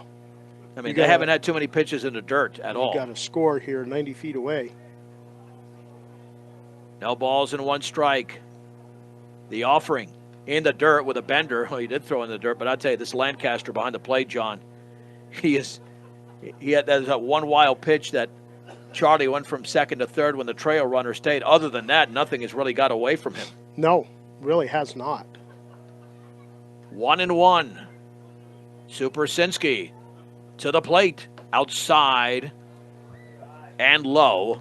Ball 2, strike 1 to Chase Prouty. And here's a conversation that McKenzie, who threw the 4-inning no-hitter, will have with his pitcher, Supersinski.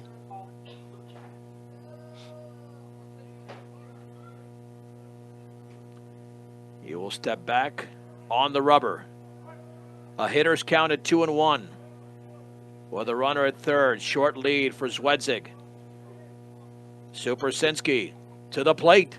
Swung on line, that's a line base hit drive. into center field. Here comes Zwedzig. Prouty's RBI single is his third ribby of the game.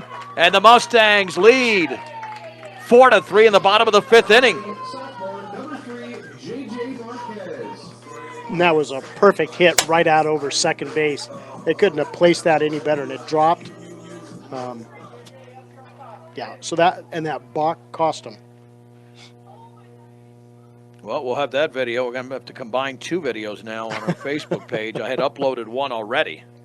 Here's J.J. Marquez. The pitch, fouled to the backstop. Yeah, and he fisted that one, caught a little bit inside. How many get times, out ahead of those. How many times have you seen a team have 5 hits from how many players? Well, 2 players. 2 yeah. players. 3 from Diaz and 2 from Prouty. Yeah. The fastball's up and away. That's it. 5 hits from 2 players. And you've got the lead with only 6 outs to go. Right. But again, it's a team effort, and everybody's got to do their part out there too. The pitch, foul to the backstop. And you hope that when we get some momentum like this, that we can keep carrying it throughout the rest of the game. Right now, they're in a good headspace. 1 ball and 2 strikes. Supersinski to the plate. The benders are called strike 3. JJ goes down looking, but the Mustangs have reclaimed the lead. A run on 2 hits, no errors, and 1 left. Let's head to the 6th inning. Fort Morgan 4, Riverdale Ridge 3 on B106 and the Eastern Plains Sports Network. All right, let's head to the 6th inning. If you're just tuning in, this is the number 1 team in the Longs Peak League against the team at the bottom, Riverdale Ridge against Fort Morgan. But the Mustangs, which lost 15-0 in 4 innings on Tuesday in Thornton, lead the game 4-3. Going into the top of the 6th inning, this will be the first at-bat of the game for Supersinski. Let's check out his numbers. Batting .333 in 3 plate appearances. Swung on and grounded to second. Should be an easy play for Ortiz, and he tosses to first for the out. 1 down in the top half of the 6th inning. Well, and like you said earlier, Marquez is getting it done out there on the mound too. This looks like a new hitter. Not Nick Williams, but Jackson Carbajal. New hitter, pinch hitter. The offering outside with a fastball. Carbajal, no wonder, didn't start this game, hitting .467. This guy's tearing it up. Okay. But he was not in the starting lineup. The pitch, swung on, tapped foul, third base side. 1 ball and 1 strike. John, there is an atmosphere you can feel that we haven't felt almost all season, with the exception of maybe a couple of games that the Mustangs had a chance to win. It's electric out here, and the players are excited, and they're playing good baseball. Oh, my goodness. That bender's a little bit inside. I think it did miss. I think it broke a tad late, but it was very close. Great pitch by Marquez. That really was. It is 2-1. 1 out, bases empty. The offering. Swing and a miss through the fastball right by him on the outer half. It's 2-2 to Levels Jackson the Carbajal. Yeah, levels the count. And Marquez looks in. The pitch. Oh, and he overthrew that one in the dirt. yeah, he got amped up on that and was looking to burn one by. Just got to slow it down and pitch. But he's had an outstanding game on the mound. 3 balls, 2 strikes. JJ to the plate. Swung on and tapped foul to the backstop on pitch number 72.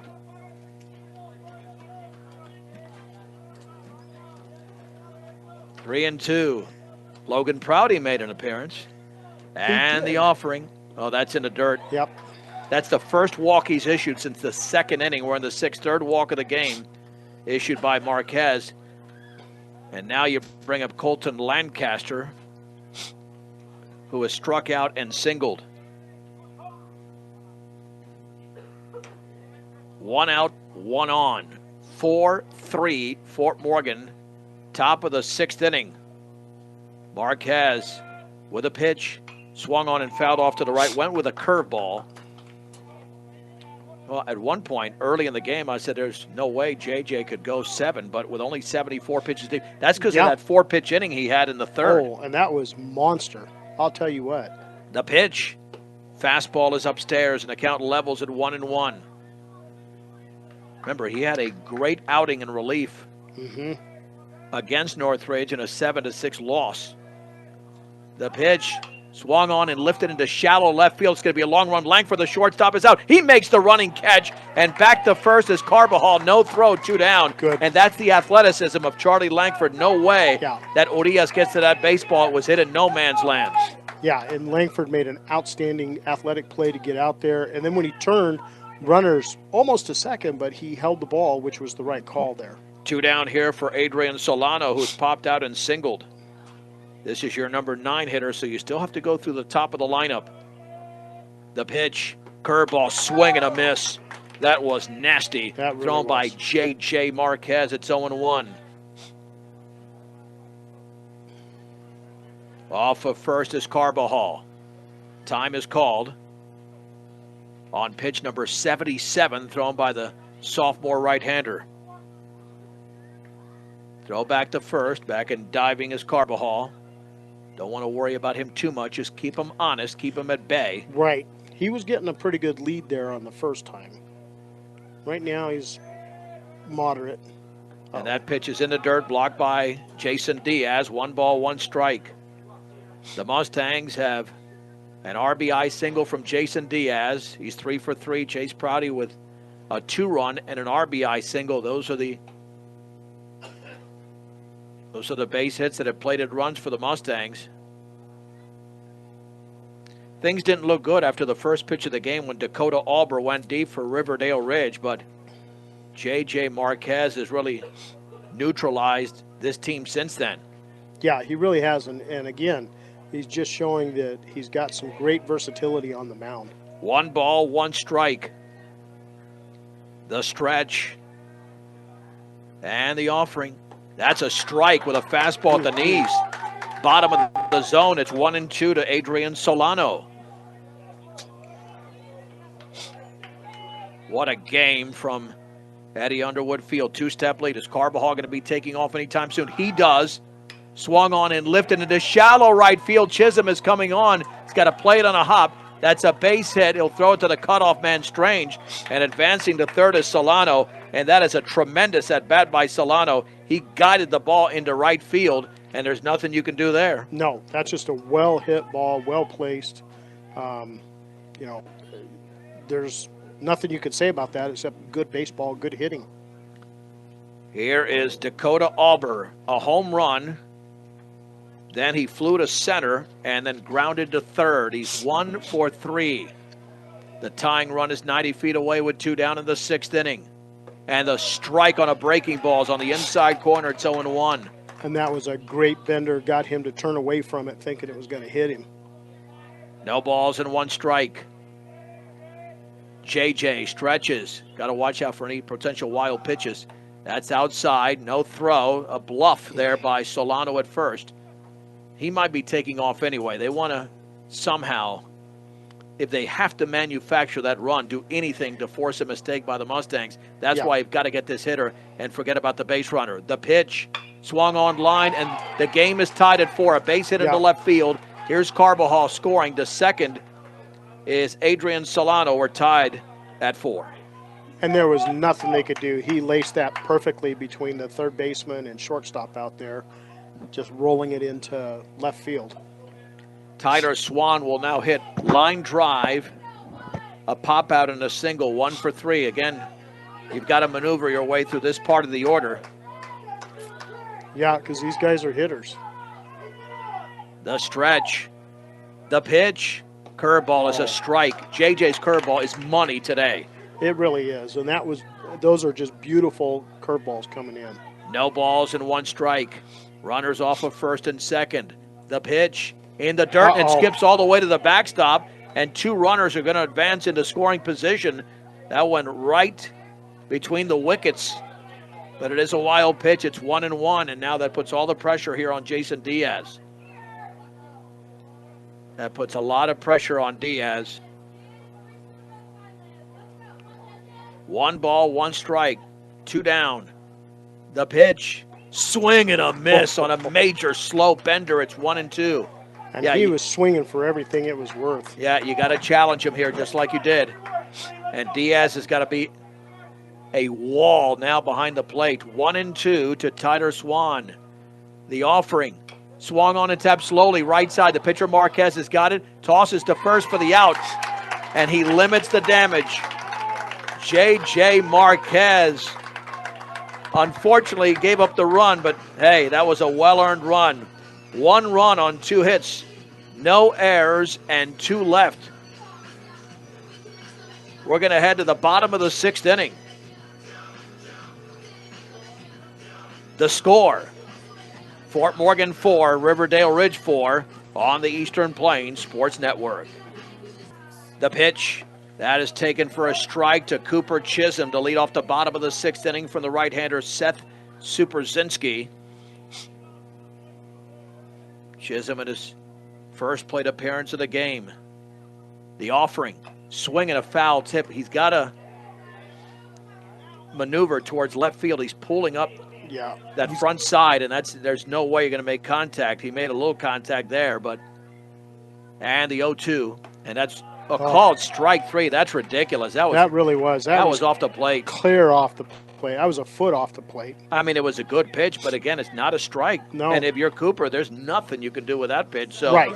You can't swing at that because then that starts creating bad habits. And, I mean, again, I'm trying to figure out the umpire strike zone that keeps shifting inside and outside. Down and away. The big disadvantage there for Cooper, he's the only left-handed hitter in the game. So he hasn't been Well, you umpiring. needed to crowd the plate a little more. That is correct, especially with 2 strikes. Yep. 1-0 to Strange. Swing and a miss late on that fastball. Has got to start cranking a lot earlier than that. It's 1-1. Keep in mind, Langford will hit in this inning. And if he gets up there with 2 out and nobody on, you know what he's thinking. I do. He's thinking about right field again. The pitch, swing and a miss. And Michael Strange right now way behind is being overmatched. Yeah. Again, and it's tough because he's not normally in the starting lineup. Struck out and grounded out. And the 1-2, swung on and fisted foul, right side, stays alive. Yep, he does. I mean, he's tough, but again, there's no better education than experience, and he doesn't have the experience of being in the starting lineup as a hitter. Yeah, 100%. He needs to see more plate appearances. And you know that Supersinski is going to come in with something dirty here. And if he throws him a fastball, he's going to elevate it because that's how Michael struck out his first time.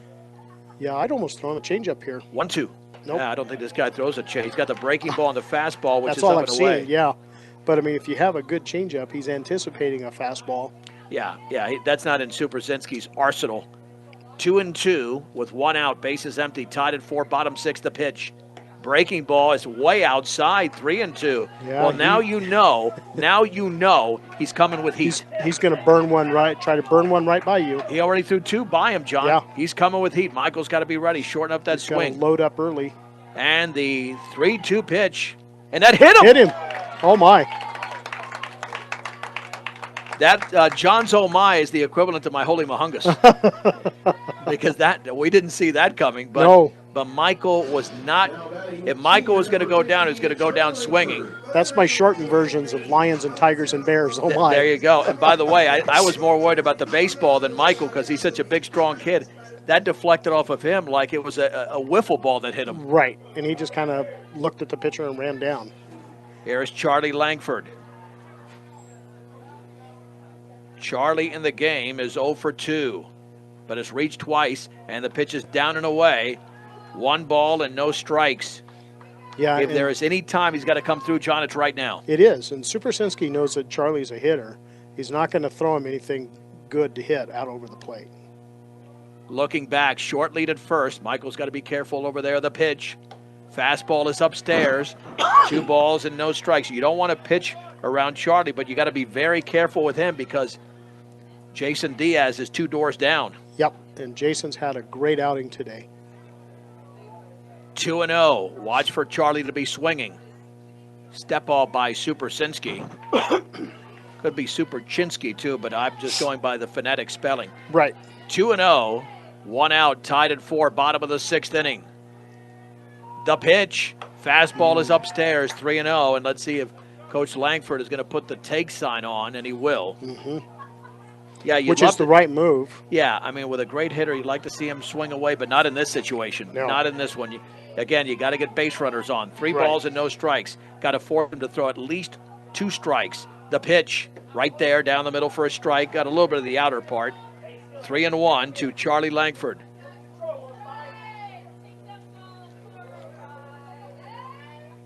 Langford with an open stance.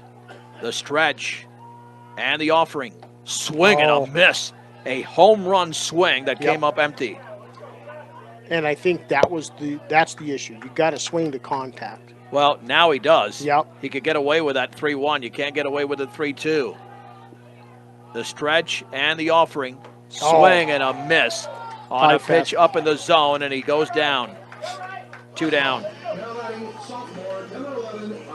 John, that was borderline, but I think it might have been a little bit too high. It looked like it was, and it looked like it was just a high fastball. It was well placed and got him chasing. You got to credit Supersinski. 3-0 count, and he comes back. That was a great placement on that. Here's Isaiah Ortiz. The offering. Popped up. This will end the 6th inning. The shortstop, Brophy, to his left, is going to make the one-handed grab. And the Mustangs and Riverdale Ridge Ravens go to the 7th, tied at 4 on B106 and the Eastern Plains Sports Network. Let's head to the 7th inning. I'm John Beltran with John Prouty. Tied at 4, Fort Morgan and Riverdale Ridge. J.J. Marquez attempting to go the distance, but it would only be the distance if one team decides the outcome in the 7th inning because we're tied at 4. It'll be Landon McKenzie, Landon Brophy, and Caden Trujillo. John, this is a murderous part of the lineup. 3, 4, and 5, as you know, the meat of the order. And if you get these guys out without scoring a run, you've accomplished something. Yeah, you really have. And these guys, you got a lineup of hitters, but they're kind of your creme de la creme out here. He's 2 for 3 is Landon McKenzie. And he takes a breaking ball in the dirt, and you've got to get him out or at least let him earn his way on base. 4 runs, 9 hits, 1 error, 7 left on base for Riverdale Ridge. 4 runs, 5 hits, 1 error, 7 left on base for the Mustangs. The line score identical except for the hits. 1-0. Swung on, driven deep into center field, and right there is Angel Lopez. He makes the catch for the out. And you called it, John. You got to get this guy out, whether it's fly out. And he laced it, and Angel was right there, knew right where he was hitting, too. Landon Brophy has walked, line to the center fielder Lopez, and then one of the most critical plays of the game, John. 1st and 2nd, nobody out. Hit that liner that Charlie caught, tagged the runner going by for the double play. The offering. That's a strike, a fastball in the inner half on pitch number 90 for J.J. Marquez. It is 0-1. Brophy officially at 0 for 2, so he is due. And he's hit the ball hard twice. The pitch foul-tipped into the glove of Jason Diaz with a changeup. It's 0-2. And he was giving that everything it was worth. Jason Diaz will be leading off the bottom of the 7th for the Mustangs. No balls and 2 strikes. The offering swung on and popped up into right field. Cooper Chisholm is coming on, still coming. Ranges under it, makes the catch. 2 down. Cooper started a step back to make sure that he was going to make the play. Here is Caden Trujillo, who's grounded out, doubled and struck out. 1 for 3. J.J. Marquez is 92 pitches deep. Again, has allowed 9 hits and walked 3, but he has pitched a beauty. Best outing of the season. The pitch. Breaking ball is a little bit up and away. 1 ball and no strikes. That was an excellent pitch, though. It really was. I think it did miss, but it was close. I know, but you just see those, and half the time they're strikes and half the time they're balls. Yeah, it's all right. 2 down, bases empty. Foul to the backstop. It's 1-1. They're taking some good hard swings, but unable to square up the ball consistently because of the change of pace, right, and the change of location. And JJ's moving it around in the box pretty well. And the 1-1 offering, fouled off to the right with a fastball up in the zone. It's 1-2. The Mustangs, just like Riverdale Ridge, will send up the 3, 4, and 5 hitters in the bottom of the 7th. Yeah. But hopefully you don't get to the 5th hitter. You win this thing early, but you got to get this out. 1-2 pitch. Outside with a fastball. That's off the plate. Good pitch. But that was a good pitch, trying to get him chasing on that one. That was just well-placed ball there. Now 96 pitches deep is J.J. Marquez. 2 balls, 2 strikes, 2 outs. The right-hander to the plate. That is, boy, must have been high. He threw a changeup, and I think it was a little bit high. Very close. Oh, yeah. So close. Supersinski, the opposing pitcher, is on deck. That's a heck of a pitch by Marquez. Really was. 3 balls, 2 strikes. Let's put him away right here, way outside. It's a walk. 4th walk of the game. Now Supersinski swung at the first pitch and grounded to second in his only at bat. And let's see, just waiting for a couple of one baseball to come back in. Yeah, that 2-2 pitch barely missed, and the 3-2, unfortunately, was way outside. Nonetheless, here is Supersinski. Well, and I'm wondering, I'm pretty sure they're going to send this runner. Oh, I would think so. Yeah, with Trujillo. Get him in scoring position. Yeah, it would He's make out sense. There on a huge lead. Got a good 3-step advantage. The offering. That's a bender for a strike on the outer half. It's 0-1. No balls and 1 strike. Just make 1 defensive play and head to the 7th, the bottom half, tied at 4. Marquez to the plate, in the dirt, and then the runner was going to take off. Nice play by Diaz, keeping it in front of him. 1 ball, 1 strike. And that was nearly a mistake there by Supersinski. That's a live ball. Yeah. And if his bat makes contact, that's interference by the throw back to first. And notice how JJ is fully turning over there so he doesn't make a quick throw and throw it away. Right. He's not going to allow himself to make a snap throw. He's going to make a deliberate throw and keep him honest. The pitch. That's a strike. Yes. On the outer half at the knees, it's 1-2. One with another changeup. That was pitch number 101 from J.J. Marquez. 1 ball, 2 strikes, 2 outs. Off of first is Trujillo. The pitch, fastball high, throw to second is right there, the slide, and he got in under it. It's a stolen base by Trujillo. Yeah, I think had that been down more, he'd have had him. Ortiz applied the tag, but yeah, good jump, but a little bit high in the throw. 2-2. Yeah. John, I'm looking at a curveball here. I am too. 2 balls, 2 strikes. The offering. He blew a fastball right by him. Sat him down. He sat him down with a fastball, a swing and a miss. On the outer half, Supersinski goes down, and so does Riverdale Ridge. No runs, no hits, no errors, and a man left at second to the bottom of the 7th. 1 run away of the Mustangs from snapping an 11-game losing streak. Tied at 4 on B106 and the Eastern Plains Sports Network. Let's head to the bottom of the 7th inning. We are tied at 4, Fort Morgan and Riverdale Ridge. You know what's confusing here, John? This is, by the way, just past the top of the hour, Morgan County's B106 KPRB Brush Fort Morgan. Now they're putting their left-hander back out. Yeah, there. Landon McKenzie, but you batted Supersinski. Well, even though he wasn't going to, I guess they didn't want to fill that spot in the lineup if he wasn't going to go back out there. But now Landon McKenzie, who threw the no-hitter, is going to be on the mound. That means there's a change over there at first base. That's Josh Weber. Everybody else remains the same. McKenzie allowed just 1 base runner on Tuesday in the 15-0 Riverdale Ridge victory. This is a lot different. The Mustangs, if they score 1 run, pull off a stunner. Jason Diaz 3 for 3 in this game. I know the Mustangs don't have a power hitting team, but one swing can end it. And with a guy who throws as well as McKenzie, if you hit it in the right part of the bat, John, who knows? Yeah, you can launch one because he's throwing hard and he's got good speed. The game started with a home run. It could certainly end with one.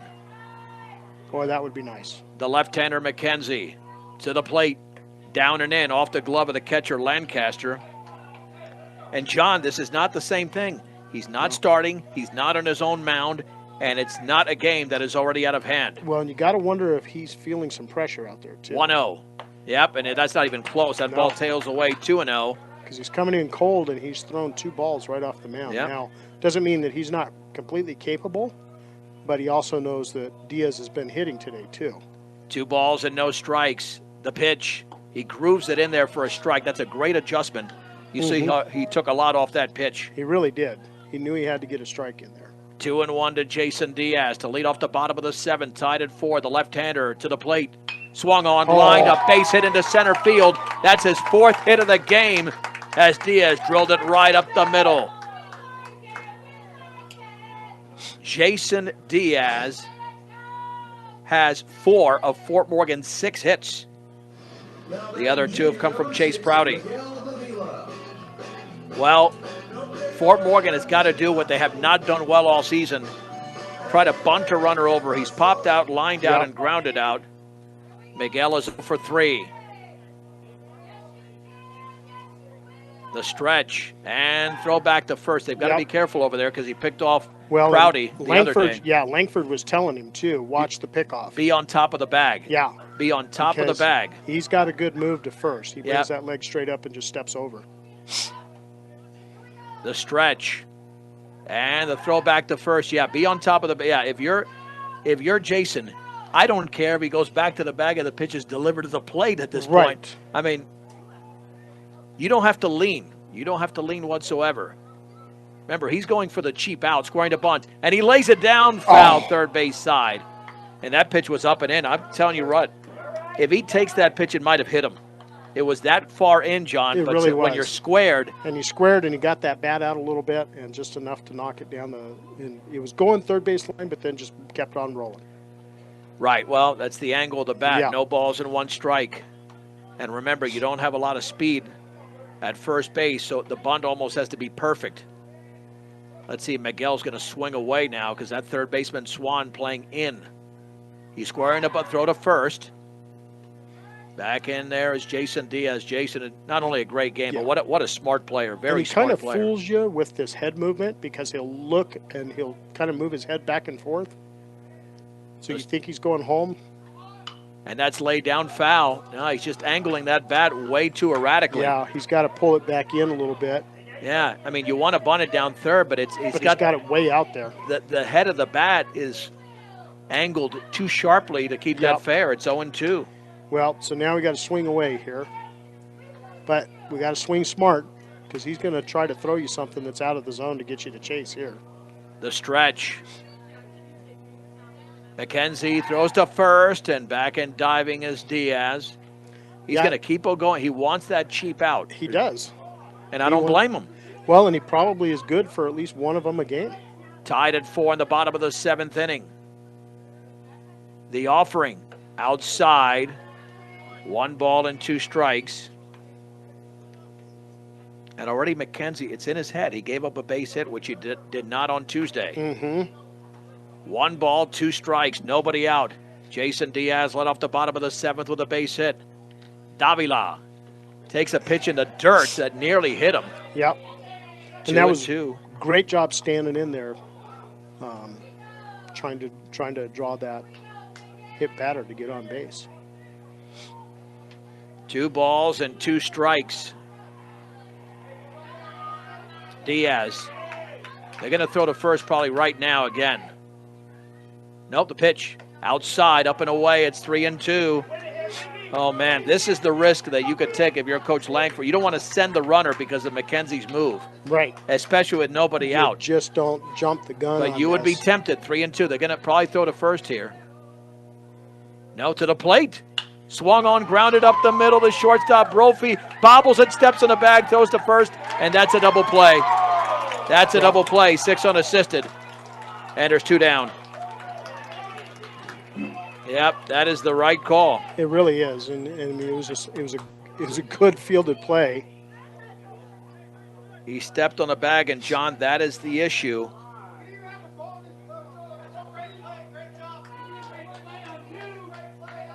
Yeah, he stayed. I thought it was a double play. I didn't see anything that precluded that from being a double play. He stepped on the bag. Right. I know the fans don't like it, John, but they're going to look over there, and they're going to say safe at first. Oh, he pulled his foot. Well, we didn't see that. No, we didn't. We couldn't see that from our You know why we couldn't see? Because Davila slid into first. They're saying he pulled his foot. So it's simply no error. It's simply a fielder's choice. John, that's a huge break.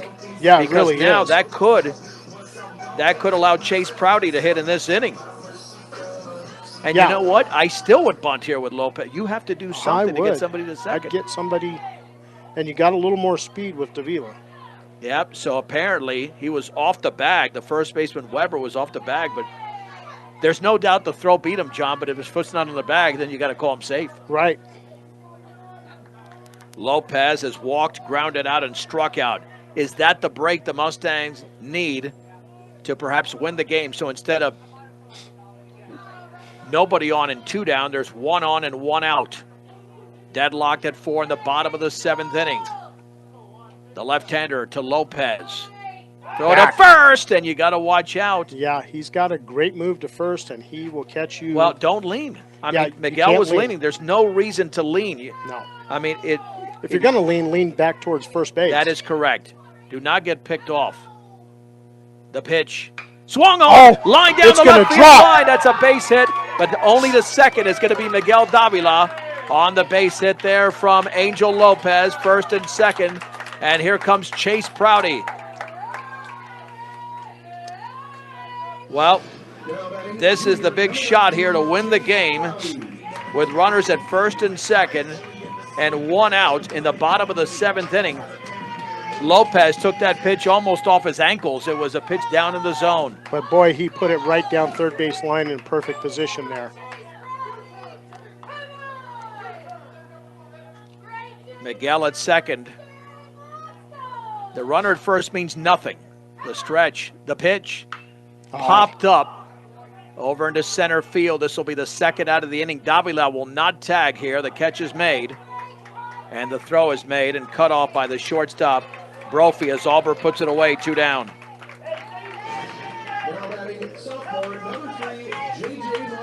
And here is J.J. Marquez, who's walked and struck out twice.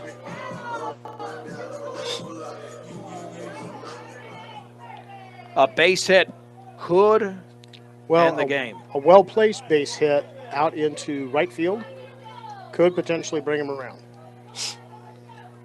2 down, 2 on the stretch. And the offering. Swing and a miss on a pitch tailing away. It's 0-1. I think he wanted to go to right field there, but that's not the pitch to do it. Right.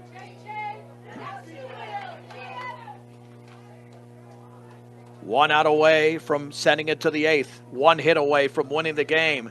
Throw back to first, and back in diving is Angel Lopez. Again, his run doesn't mean anything. It's the runner at second that could end the game. No balls and 1 strike. The stretch by McKenzie. The pitch, down and away.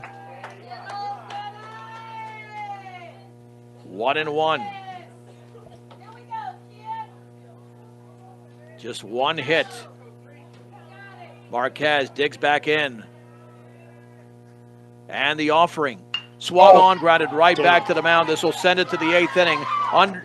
Toss over there to first. It was a sidearm toss, so to speak, and the bottom of the 7th inning is over. The Mustangs do pick up a couple of hits, but they strand 2 as we head to the 8th. Fort Morgan 4, Riverdale Ridge 4 on B106 and the Eastern Plains Sports Network. The freshman, Frank Urias, whichever pronunciation you prefer, will now throw for the Mustangs. The left-hander, As we head to the 8th inning, tied at 4, we'll face Jackson Carbajal, Colton Lancaster, and Adrian Solano, 7, 8, and 9. This Mustang program, with this game alone has proven their potential.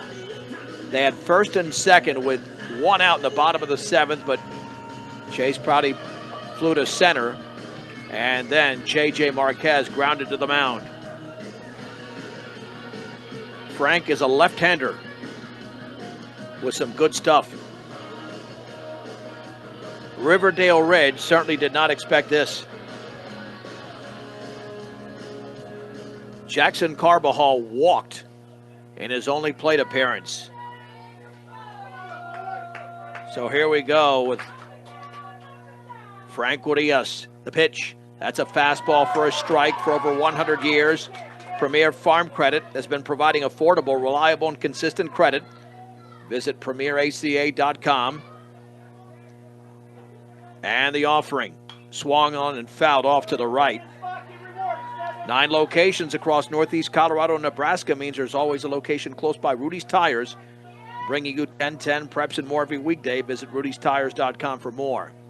No balls and 2 strikes. The pitch, swung on in line down the right field line. It's twisting foul. Count remains at 0-2. To Jackson Carbajal. The Mustangs have played one heck of a game this afternoon on their home field. 4 runs, 9 hits for Riverdale Ridge, 4 runs, 7 hits for Fort Morgan. Mustangs have stranded 8. Riverdale Ridge has left 8 on the bases. Breaking ball is outside off the corner. It's 1-2. Here to Jackson Carbajal to lead off the top of the 8th inning. Looking in is Frank Urias. The pitch, called strike 3. That is a backdoor breaking ball, freezing Carbajal 1 down. Yeah, and I don't think Carbajal even saw that one coming. Well, again, it was a backdoor curveball, and it was a dirty pitch. 1 down for Colton Lancaster. Well, and that's just what you need. You just need to get nasty with some of your pitches right here. Lancaster at 1 for 3. Fastball is up and away. 1 ball and no strikes, and Frank is letting it fly. The Mustangs will have the top of the order in the bottom of the 8th inning, hopefully still tied at 4 with 1 out, and the base is empty. The pitch, fastball is upstairs. It's 2-0. Keep in mind, these are the 7, 8, and 9 hitters. You've got the advantage. 7, 8, 9 for Riverdale, 1, 2, 3 for Fort Morgan. Right, and you want to get these guys right here, 1, 2, 3, and get out of the inning. And the offering. That curveball is a strike. Yeah, he laid that in there really nice. And he's just got this funky curveball that kind of moves around a little bit. Yeah, let me correct. Mustangs will send up 8, 9, and 1, but you do get to Langford. It will be 8, 9, and 1 the pitch. That is over for a strike with a fastball at the knees. But still, you get to the 1. You can avoid the number 1 hitter if you get these 3 guys out. And you've already got the first one out. Exactly. 2 balls and 2 strikes to Colton Lancaster. Strikeout, single, pop out.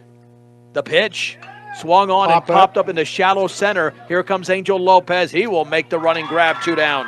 And I'll tell you what, Angel has been playing an outstanding center field for the Mustangs this year. Without question, he's reading the ball right off the bat. Here's Adrian Solano, who's popped out and singled twice at 2 for 3. The number 9 hitter in the lineup, but not hitting like a 9 hitter. No, they're kind of spacing out their hitters, but they've got some hitters in the lineup all the way through. Swung on and fouled, threw him a dirty bender down and in. It's 0-1. Close the book on J.J. Marquez. He threw 103 pitches, an outstanding effort. 4 runs all earned. Yep, 4 strikeouts, 9 hits, 4 walks. The pitch, fastball is upstairs, and the count levels at 1-1 to Adrian Solano. Laying down the sign is Diaz. Frank to the plate. In the dirt, skips away to the screen. It's 2-1. Well, I guess that's if you're going to have something like that, that's a good time to have it when you got nobody on. And with 2 down. Yeah. But watch out, Auber's on deck. He homered on the first pitch of the game. You don't want to get to him in this inning. No, you don't want to get to him at all. The pitch. Swing and a miss. That's that little 3/4 breaking ball. It is, and it just slides right underneath in there. It looks, and it's just dirty. 2 balls and 2 strikes. That was as tasty as a chicken tortilla soup. From Drovers. The pitch. And that's a curveball called strike 3, a breaking ball on the outside corner, and it's a strikeout. Frank gets Adrian Solano looking as we head to the bottom of the 8th inning. And Solano knew it. He just kind of shook his head walking off the plate. With the score, Fort Morgan 4, Riverdale Ridge 4 on B106 and the Eastern Plains Sports Network. I'm John Beltran with John Prouty. Let's head to the bottom of the 8th inning. Fort Morgan 4, Riverdale Ridge 4. John, you having fun? I'm having a great time because it's just great baseball. It's so much fun to just come and watch an outstanding game. 2 teams battling it out for the win. Cooper Chisholm struck out his first time, and he takes a fastball up and in from the left-hander Landon McKenzie. This is the first lefty-lefty matchup. Riverdale Ridge certainly, as I mentioned earlier, did not expect this type of battle. 1-0 pitch. That's upstairs with a fastball. It's 2-0. Let's see if the take sign is on. Not right now. Nope. But we'll see what Cooper decides. 2-0 to the freshman right fielder. And the offering. That's up and away. 3-0. Now the take sign is on. Take sign should be on for the next 2 pitches. I would agree. He's thrown 3 straight balls in a row. 3 balls and no strikes to Cooper Chisholm to lead off the 8th inning. The pitch. That's a strike, a fastball down the middle. 3-1 to Chisholm. And Cooper can pull that ball pretty well if he throws it inside. 3-1 offering. Swing and a miss, and that pitch might have been ball 4. It was above the letters, 3-2. Got to be careful here. 3 balls and 2 strikes. Yeah, because he's going to throw something nasty here. McKenzie to the plate. And that's a ball. He walked him on a pitch that was upstairs. And Chisholm leads off the bottom of the 8th with a BB. Well, we got Carrera in there now. Jaden Carrera did not start today, but he's a very good bunter, and he's got tremendous speed, and he's in an optimum situation for the Mustangs. But if you are Cooper Chisholm and Coach Jacob Blum over at first base, keep him almost on top of the bag. Right. On top of the bag. Get that pick off right here. You know that Landon McKenzie is going to throw over there. I mean, I wouldn't take even more than a half-step lead. The move is lethal. Well, and Chisholm has got some speed, but boy, you can't make a mistake here, right? Yep. They're leaning back towards the bag. The stretch, snap throw to first. Back. Yep. The snap throw is easier to read, John. Right. It's the slow last-second toss over to first. Let's see if Jaden squares to bunt. He does, and the pitch is upstairs. 1 ball and no strikes. I know Swan is playing in. However, you mentioned Cooper's got speed, and so does Carrera. So for Swan, it's not going to be as easy as when Diaz was on first and Davila was at the plate in the previous inning in the same situation. Absolutely.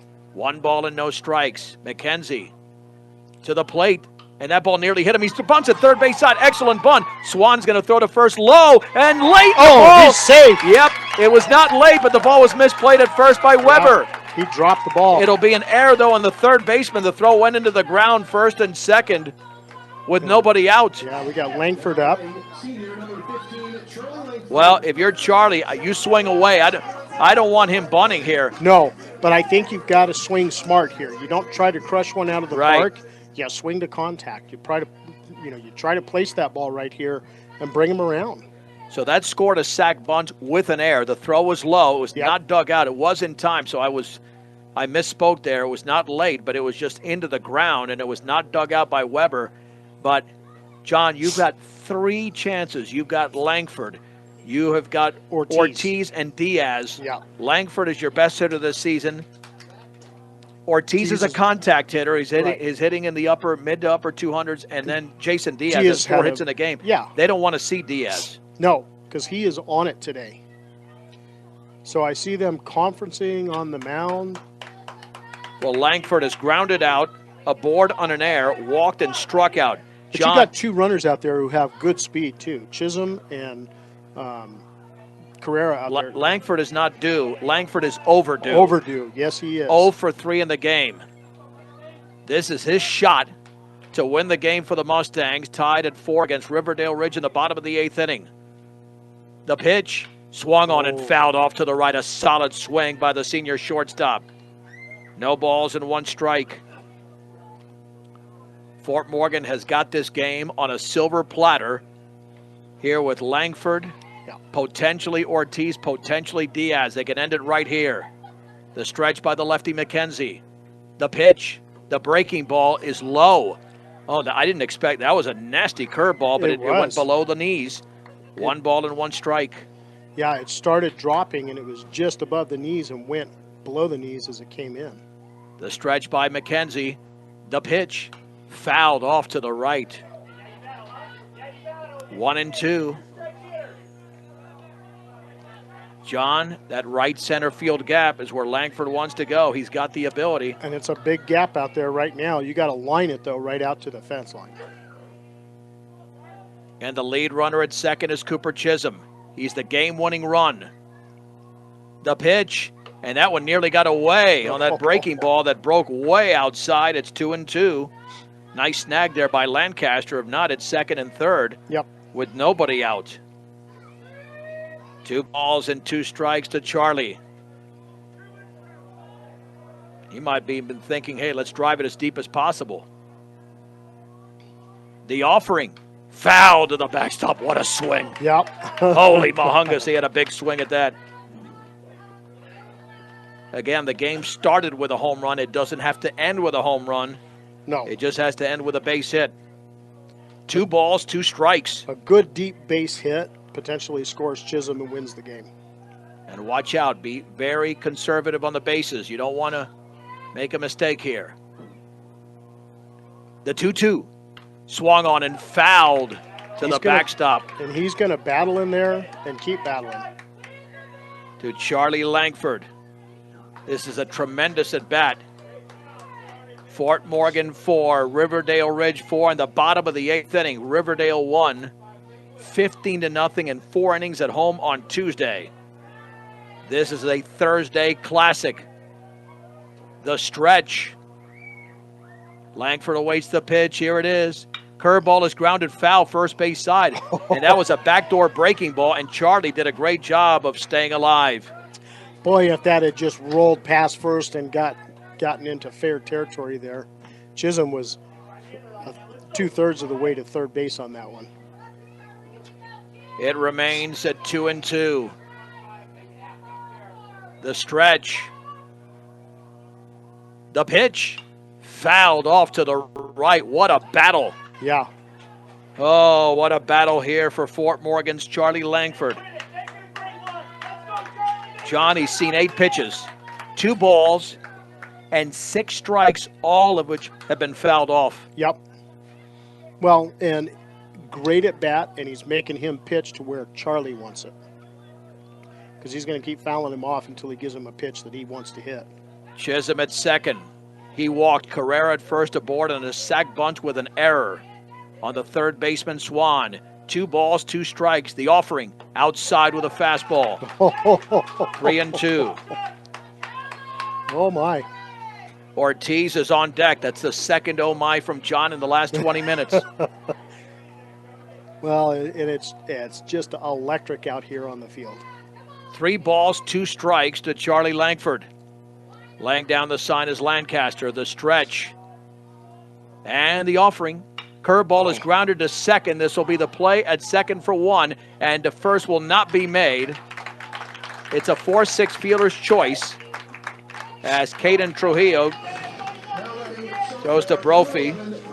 And now first and third with 1 out.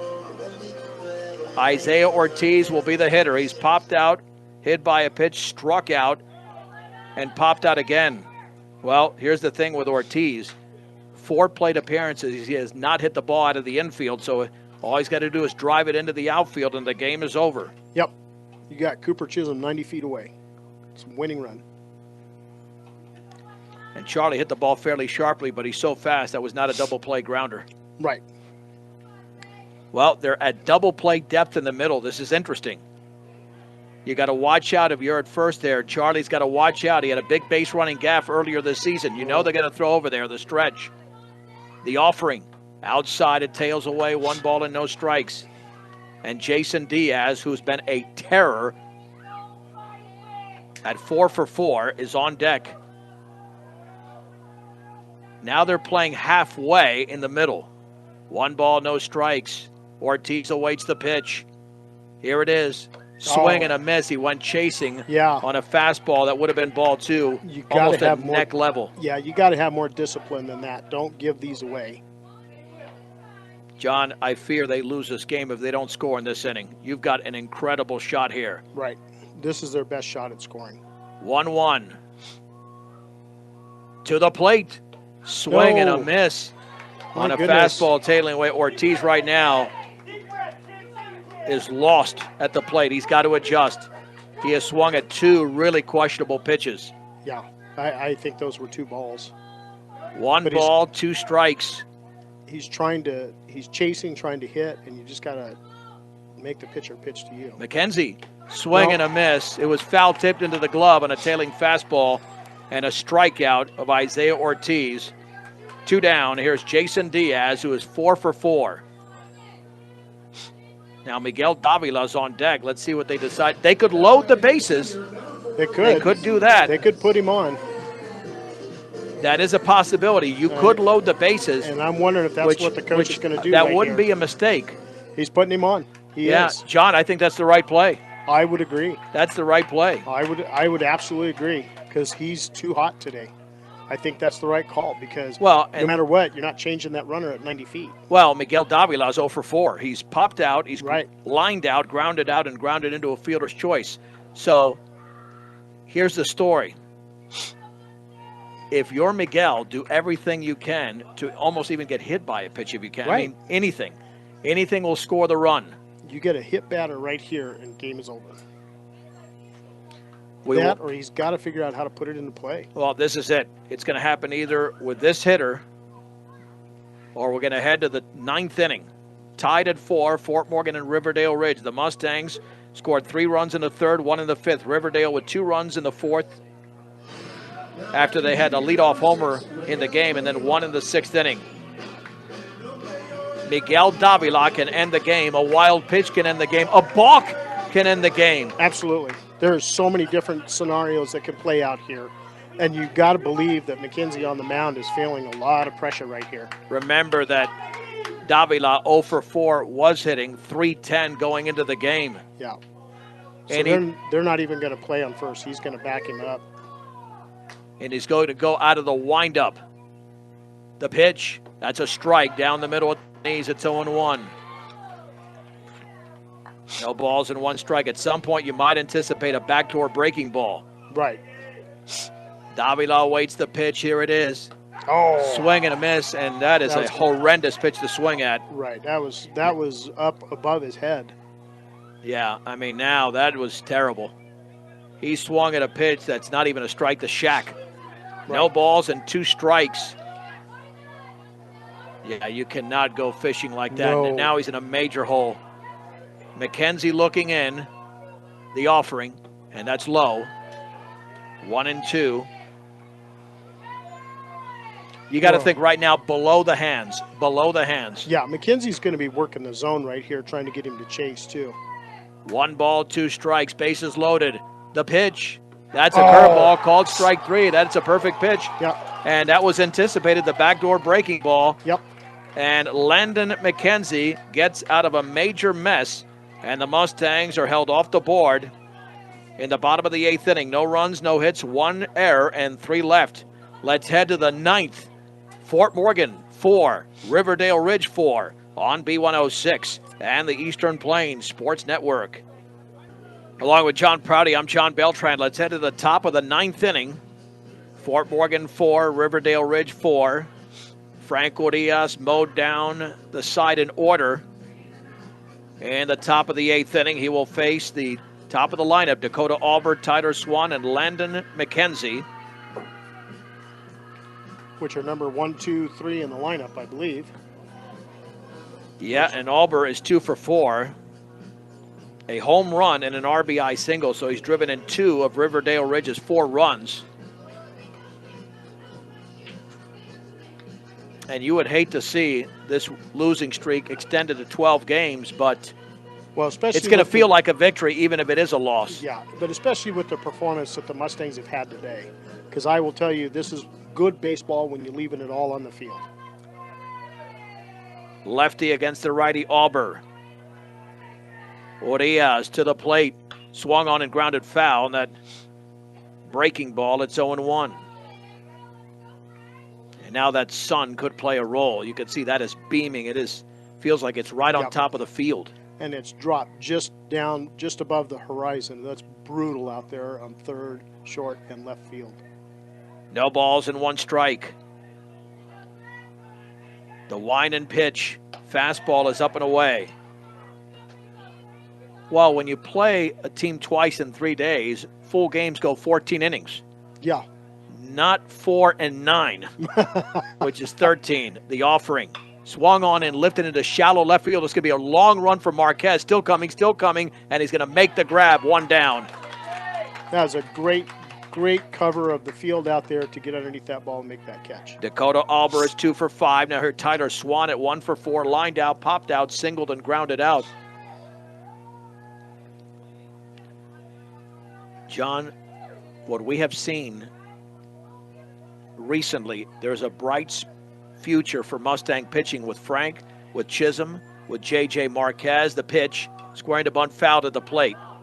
Up the third base side, but it actually made contact with the foot of the hitter. Well, no balls and 1 strike. Yeah, and Diaz thought it was still traveling, and it was starting to roll back in, so he was smart enough to grab it, but it had already been called foul because it was off his foot. 0-1 to Tyler Swan. The left-hander to the plate. Breaking ball is upstairs, covering all electric work from residential to commercial to agricultural. Better Electric, better does matter, 970-521-1030. The left-hander, Frank Urias, with a 1-1 pitch. Swing and a miss. And that sidearm breaking ball is about as nasty a pitch as you can throw. And he's doing it as a freshman. Right. And he continues to develop those pitches. He is going to be bad around. And the offering, swinging a liner, base hit into center field on the 1-2. Got too much of the plate. And Tyler Swan has the 10th hit for Riverdale Ridge. And John, one thing that's going to kill the Mustangs, while Riverdale Ridge is stranded 8, the Mustangs will have 12 on the base paths. Yeah. Well, and again, like we talked about, that last inning, man, it was a great chance for them to get somebody in. They just couldn't produce on that. Landon McKenzie is singled, popped out, singled, and lined out. He's 2 for 4. The pitch. Swung on, that's popped up into right center field. Long run for Lopez to his left. Still going into the gap, and the ball's going to be misplayed out there. It is misplayed. And now the runner falls between second and third. There's 2 runners caught. They got to get somebody out. There's 2 runners caught. Langford is going to go towards the plate. Now Diaz is going to run the lead runner back to third. Now the Prouty's going to apply the tag, and there's 2 down. But there was a big misplay out in right center field. Something. The umpires are talking about something. Yeah, I don't know. I mean, one of them is out. I don't think they can call both out. I don't think they can call both of them out. No. Yeah, they called the lead runner out, and what happened there is that the lead runner, Tyler Swan, no, he didn't help. He didn't get. He tripped. He fell, and that's why the trail runner, the hitter, Landon McKenzie, was on his heels. Oh, well, I wonder if the McKenzie was trying to say that he was interfered with or tripped. Well, we'll call it a double, John. I don't know if it should have been called, but it was in no man's land. Well, it was. However, I think it was misplayed. Angel was reading it, and I think Chisholm came over, and it was almost a collision. The pitch fouled off to the right. Landon Brophy is 0 for 3. Walk, lined out twice, and popped out. But boy, they want that third out, though.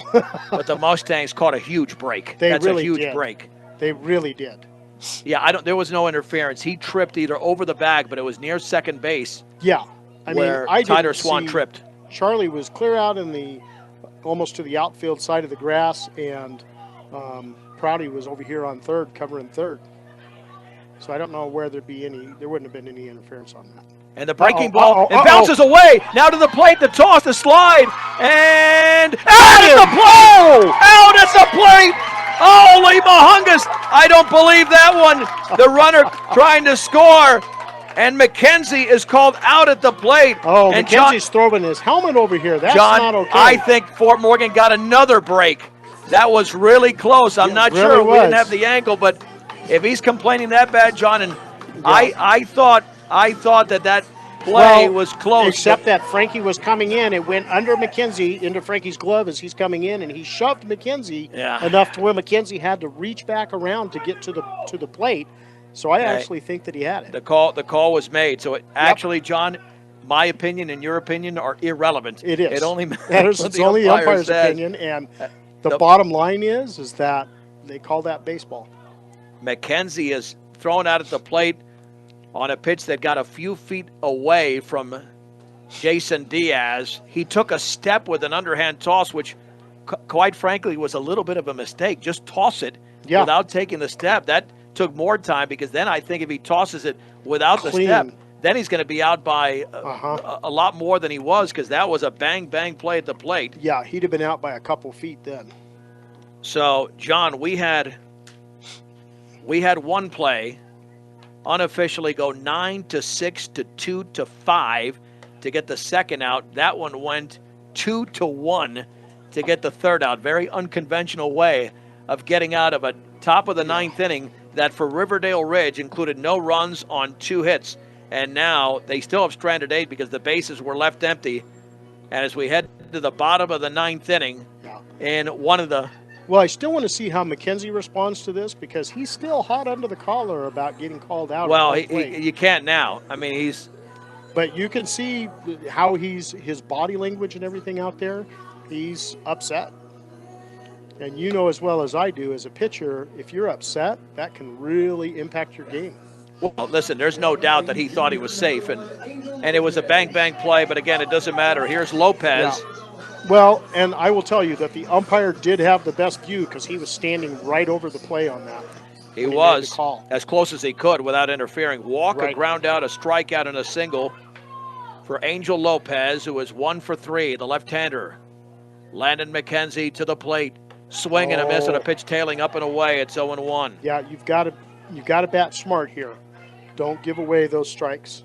We should mention this game is live. Sometimes you might think it's 6:45. We're still going. No, we are live here on B106. John Beltran with John Prouty. The offering. The curveball is a beauty. Nothing bad and wrong with that pitch. Yep, and that's the one he should have swung at.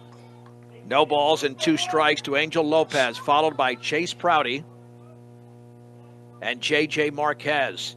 And the offering outside with a fastball. 1 ball and 2 strikes. The Mustangs had the bases loaded and did not score in the previous inning. The pitch. Breaking ball is way outside. 2-2. They also had first and second with nobody out. First and third with 1 out. All these situations, John, they've got to finally do it here in the bottom of the ninth inning. 2 balls and 2 strikes. Both teams stranding. And the offering swung on and chopped foul, third base side. Both teams stranding ducks on the pond there. Especially Fort Morgan. 12 of the 20 have been left on base by the Mustangs. Yeah, and we just got to figure out how do you get 1 run in. Right here. Normally you play 14 innings, 7-7, not 4, and hopefully we don't go to a 10th, John. Right.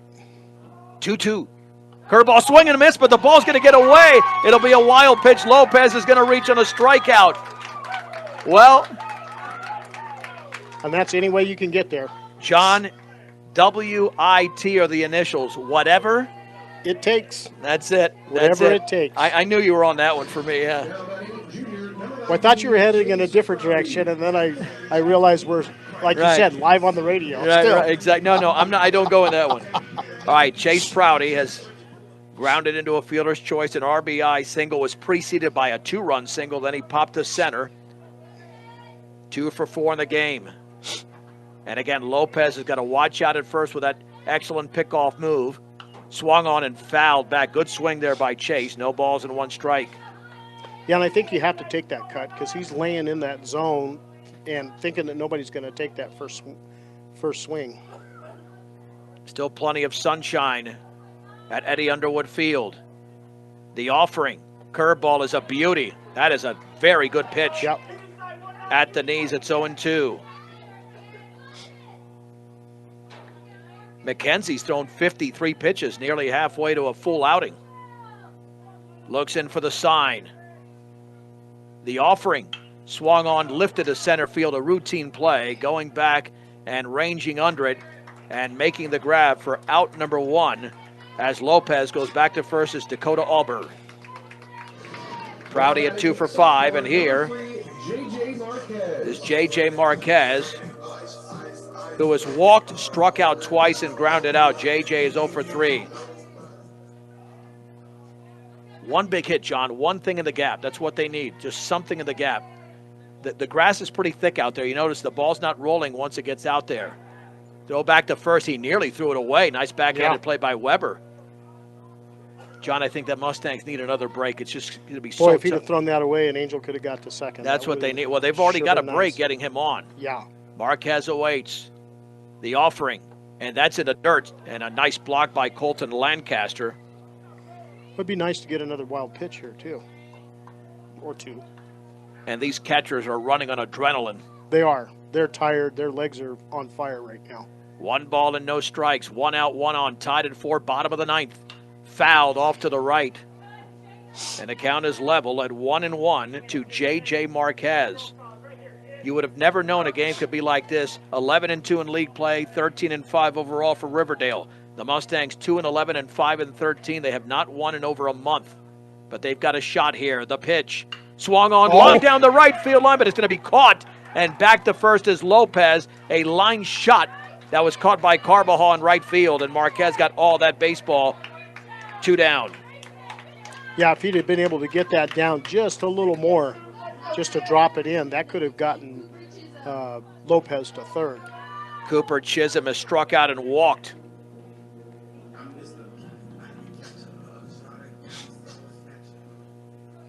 And again, they're going to try for a pickoff here. He'd love to start off with the bottom of the order in the 10th, and there's the throw to first, and Lopez right on top of the bag. Yeah, and that's smart on Lopez to be right there at the bag, to just lean over and touch the bag, because this guy has such a good move to first. McKenzie to the plate. Breaking ball's a strike to Cooper Chisholm. No balls and 1 strike. Yeah, and Chisholm knew it too. He knew once it hit the catcher's glove, he should have taken a cut at that. Awaiting the pitch. Here it is. Swung on and fisted to third. Swan has got it on the third hop, and then he drops the ball. Oh, my goodness. Chisholm's going to reach. It'll be an error on the third baseman. Swan is second of the game. And Michael Strange will be given a chance to hit. The ball was hit with some English, John, but he had the ball, then dropped it. Yeah. Let's see if Strange... Yeah, he's going to come back into the game. Remember, Carrera hit in this spot. And he bunted his way on. Riverdale Ridge has committed 3 errors, 2 by the third baseman Swan. Strange has struck out, grounded out, and been hit by a pitch. Well, he's due. If he can find his way on to get to Langford. Yeah. That's what you want. He's on deck. Well, we know that Michael, he's been taking late swings. If you do that and go to right field, you can win this game with Lopez's speed. The stretch. And the offering. And that's down and in. The ball scoots up the third base side. No advance. Yeah, didn't get away from the catcher enough. He got enough in front of it to keep it rolling down third baseline and get to it. 1-0 here to Michael Strange in the bottom of the 9th inning. Deadlocked at 4. Lancaster lays down the sign. McKenzie accepts the left-hander. Long pause to the plate. That's a strike on the inside corner at the knees. 1 ball and 1 strike. That's a well-spotted pitch, and that's where you want to pitch Strange because he swings to go the other way. He does. He does. And he's got to get the quicker bat to get out in front of those. Right. He doesn't extend if it's inside. 1-1. Looking back, the offering swung on and grounded to second, charging, fielding, and throwing to first to end The bottom of the 9th inning is Caden Trujillo, and we're going to head to the 10th for the Mustangs. No runs, no hits, 1 error, and 2 left. Fort Morgan has stranded 14 runners through 9 innings as we head to the 10th, tied at 4 on B106 and the Eastern Plains Sports Network. Let's head to the 10th inning. Fort Morgan 4, Riverdale Ridge 4. It'll be Landon Brophy. He was at the plate when Landon McKenzie tried to score, and he was tagged out by Frank Urias, who begins his 3rd inning of work. Brophy at 0 for 3. The pitch, that's on the inside corner for a strike. No balls and 1 strike, and that's a freshman out there, John, who looks like a senior, quite frankly. He really looks like an experienced pitcher. He's very smooth and comfortable. The offering popped up right side, foul territory, strange to the screen. No room. And it's 0-2. Well, and I think you said it very well, is that he's comfortable out there as a freshman. So he's got potential to have a great career with the team. You know what? He is a varsity player. That's all that counts. Who cares about the grade? That's right. Grades don't matter. No balls and 2 strikes to Landon Brophy to lead off the top of the 10th inning. The pitch. Fastball is upstairs. I think he tried to go with a backdoor breaking ball with that change of arm angle. Yeah. Well, I should say grade levels don't matter. Grades do matter for eligibility. That is correct. And the offering. Fastball is upstairs, and the count goes to 2-2 to Landon Brophy. 4, 5, and 6 here in the 10th inning for Riverdale Ridge. Jason Diaz lays down the sign. The offering. Foul to the backstop. Pitch was up in the zone, but it got a good portion of it, and Brophy got a piece of it. Remains at 2 balls and 2 strikes.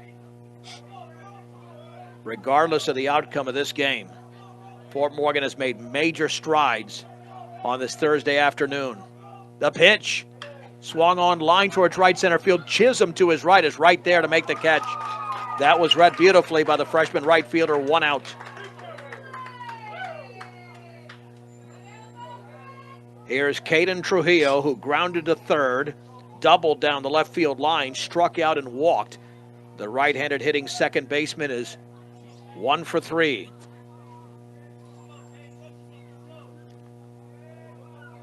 Frank Urias to the plate, swinging a foul.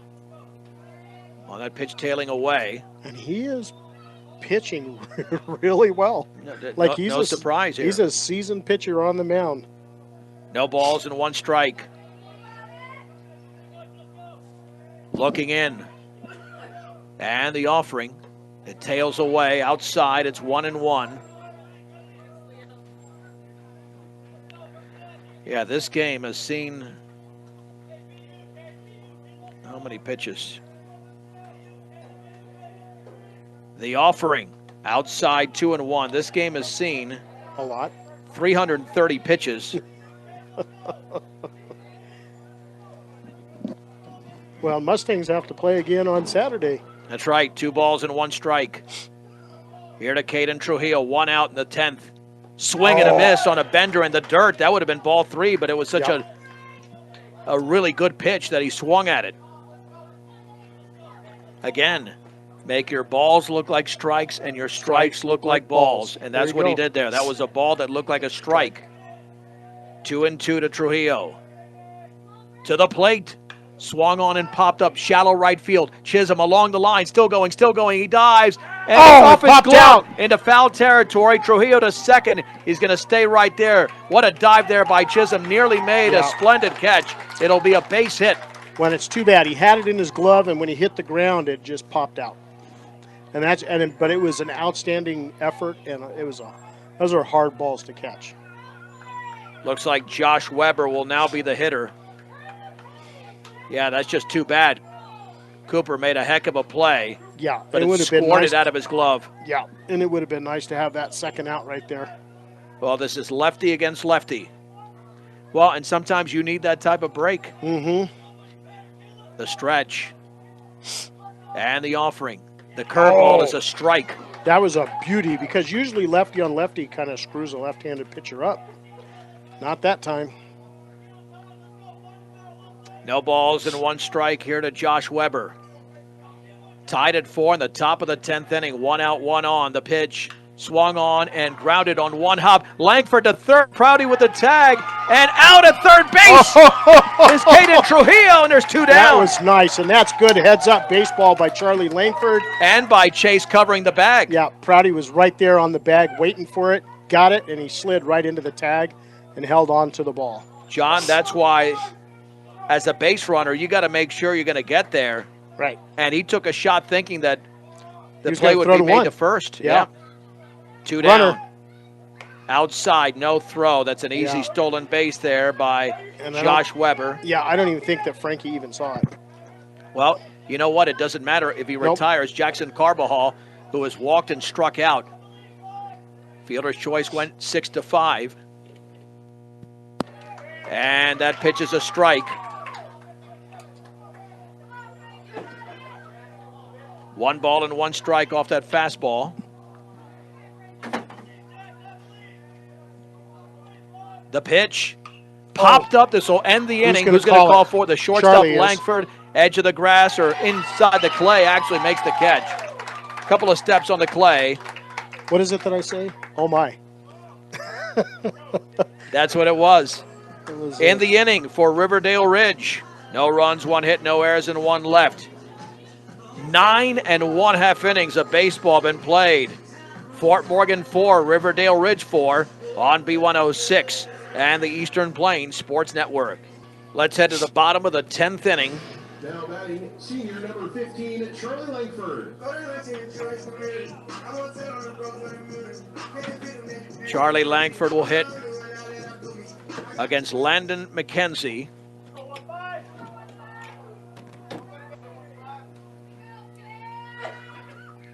Charlie in the game is 0 for 4. The pitch, swinging a foul to the backstop. Threw him a tailing fastball. No balls and 1 strike. Again, Charlie is overdue. His last at bat, first and second, nobody out. He grounded out. It was a 4-6 fielder's choice. The pitch, scoring to bunt. It's outside with a breaking ball. Incredibly enough, we are tied at 4 in the bottom of the 10th inning. Boy, it'd be nice if we could get something going here. Really get on a roll. Straight up at 7 o'clock, Morgan County's B106, KPRB, Brush, Fort Morgan. The pitch, swing and a miss. Took a big hack at that one. It was a changeup. And the count moves to 1-2 to Charlie Langford. McKenzie, the 3rd pitcher of the game for Riverdale Ridge. Urias of Fort Morgan, the 2nd pitcher. Awaiting the pitch is Langford. Here it is. Swing and a drive into deep right field. That's going to airmail the right fielder all the way towards the fence, off the bottom of the fence. Charlie's around first. He's into second with a leadoff sliding double. Here come the Mustangs in the bottom of the 10th inning. That was an outstanding hit. It bounced on the warning track off the fence. He's been wanting to do that all game, John. He really has. And another 10 feet, and it's out of the park, and this game's over. The Mustangs with their 8th hit of the game. Here's Isaiah Ortiz. Ortiz struck out in a clutch situation, John. I think you've got to have him bunt. You've got to get him to third, bring in the third baseman and get Charlie to third. Yeah, absolutely. And then you set it up for Jason. They might even walk the bases loaded if they get an out. But we'll see what happens. Or will he just have them all swing away, the stretch? And the pitch. Fastball, tails away. Wow. Colton Lancaster made a heck of a play. Yeah, that almost got past him. And if it does, Charlie's standing on third 90 feet away with no outs. 1 ball and no strikes. Awaiting the pitch. Here it is. That is a strike with a changeup at the knees. 1-1. You talk about a guy that's overdue. Well, Charlie was hit. Listen, so is Isaiah. Yep, he is. 1 ball, 1 strike. Tied at 4 in the bottom of the 10th inning. The left-hander looks back to the plate. Curveball's a strike. Oh, that was a beauty, too. On the inside half, it's 1-2. Got to pick those up out of the hand. 1 ball and 2 strikes to Isaiah Ortiz. Jason Diaz is on deck. The stretch by McKenzie. Looking back, the pitch, swinging a foul. That pitch was off the plate, but Ortiz is not taking any chances. Nope, he's battling up there and doesn't want to take the strikeout, wants to try to get on base. It remains at 1-2 to Ortiz. The offering. Curveball swing and a miss, but the ball skips up the first base side. They'll have to throw him out. That throw is right there. But that to gets record the Langford to strikeout, third. and Langford advances 90 feet. And now you got Diaz up again. So do they put him on again? I would walk the next two hitters. I think you walk the next two hitters, or at least walk him to get to Miguel.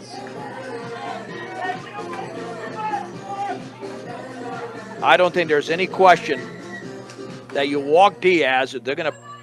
He's 4 for 4 with a walk. They're going to play the infield in. To him. Wow, this is a major risk. And he balked. Oh, he balked. That's the game. And Fort Morgan has won the game on a balk. Fort Morgan has won the game on a balk. Holy mahungus, I don't believe what just happened there. McKenzie was starting his windup, then stopped. A balk was called, and Fort Morgan wins the game 5-4. Oh my. Snapping an 11-game losing streak. I do not believe that, as the Mustangs have pulled it off in 10 innings in the most improbable fashion. And the Ravens are stunned. Did we not say that this game could end on a balk earlier? We did say that. It could be anything, a pass ball, a single, or a balk. Unbelievable. You know what? We're going to keep it right here. I'm going to go downstairs and speak to Coach Langford. We will disconnect. We're still live here. We're still live. We're going to take, I want to get his take on this game. What a wild ending. This is unbelievable the way this game ended, with the Mustangs winning 5-4 in 10 innings, snapping an 11-game skid. And what Fort Morgan did today was as improbable as could be, to win in 10 innings, 5-4. We'll talk to Coach Langford here live on B106 in just a second as the Mustangs snap an 11-game skid. And they do it against the top team in the Longs Peak League and the Riverdale Ridge Ravens on a balk, which scored Charlie Langford from third. He began the inning with a double, advanced to third on a strikeout when the ball got away, and then with Diaz at the plate, and we'll wait till Coach Langford comes back here, because to end the game on a balk, I mean, we have seen some crazy things. We have seen some crazy things, but that was as crazy as it gets, and John Prouty and I were discussing it. This game could end on a wild pitch, a balk, and it actually happened on a balk as the Mustangs win 5-4, and this happens just 2 days after they played a mere 4 innings and lost the game by a 15-0 count. We'll wait once again for Coach Langford on the field here on Morgan County's B106, and how Fort Morgan pulled this game off was just simply incredible. On their own field, they go into the game with a 5-13 record, and I tell you what, I'm going in a different angle. I'm going to blame all these losses in the month of April. The Mustangs are 6-2 this year in March and May, but the month of April 0-11. But they get a fresh start, a new month, and they win the game by a score of 5-4 in 10 innings. Chase Prouty had 3 RBIs in the game. Jason Diaz with 4 hits, and he also was walked intentionally as the Mustangs pick up their 6th victory of 2024. And J.J. Marquez had a heck of a start. He went 7 innings. And then Frank came in. Frank Diaz was the winning pitcher. And they beat the guy in relief who they lost to in a no-hitter on Tuesday in Thornton, 15-0. Just, again, that's why you turn over the calendar. Turning over the calendar, there's something to be said for turning over the calendar, and that's what happened today. And look at the Mustangs, all fired up in left field. I mean, they are really celebrating this victory. It's been a long time in coming. Their first win since they won at Frederick on April 30th. That was a 6-2 victory after beating Frederick 2 days earlier by a 6-5 score. And then they had chances to beat Skyline here, Northridge here, Mountain View here. Those were all some tough losses. And then the odds seemed very, very long taking on Riverdale Ridge today. But this program in one game turned around their season, and as a result, the Mustangs are now 6-13, and the 11-game losing skid is now history. Now it's a one-game winning streak with still 4 more to play. Saturday morning against Niwot at 11 o'clock on B106, then Tuesday at Niwot, and then they will close out the season with 2 games against Thompson Valley here a week from today, and then at Thompson Valley on Friday. But, I mean, so many stars in today's game that we'll speak to Coach Langford about. Obviously, J.J. Marquez, a starting pitcher, Jason Diaz, what he did, Chase Prouty with his 3 RBIs, and then some tremendous defensive plays. Charlie Langford throwing to third when that was a 1-out, 1-on situation to get the runner. And then Charlie leading off the bottom of the 10th inning with a double, just go up and down the line with what Fort Morgan did in the game every time. And then how about Frank Urias coming on, Frank Urias, whichever pronunciation you like, pitching 3 incredible innings, only a freshman, but he looked like a lot more than a freshman, a pitcher of tremendous experience. And here the Mustangs at 6-13. They played more like the 13-win team and not like the 13-loss team. They came out as aggressive as could be. They gained some confidence, and quite frankly, they had nothing to lose in this game, and that's the way they performed. So Fort Morgan pulls it off. They're still conversing. Coach Langford just giving them, I don't know what type of talk, but certainly a celebratory talk in left field after this 5-4 victory in 10 innings. Angel Lopez, of course, played a big role as well for the Mustangs and what he did. And I just can't imagine. I cannot imagine how they're going to go to bed tonight and the feeling that they've got right now after struggling so mightily. Keep in mind, Fort Morgan in the previous 4 games was outscored 47-4. And I'm going to bring that up with Coach Langford. I want to see what he said. I want to love to know what he said going into this game, because there's no doubt in the previous 4 games that Fort Morgan was completely and utterly deflated. Not because they lost, but because they were getting pounded. They were not competitive on Tuesday. They were not competitive during a good latter portion of that 11-game losing streak, but they were much more than competitive today. They were a winning baseball team that now will have 4 games remaining with a 6-13 record. And what happened today is something. I don't know how many games that Coach Langford has coached that have gone as many as 10 innings, but you snap an 11-game skid. Let's bring in Coach Josh Langford live here on Morgan County's B106. Coach, I mean, as I was just saying, previous 4 games, Fort Morgan's outscored 47-4. So, I mean, it was a struggle, losing 11 games in a row.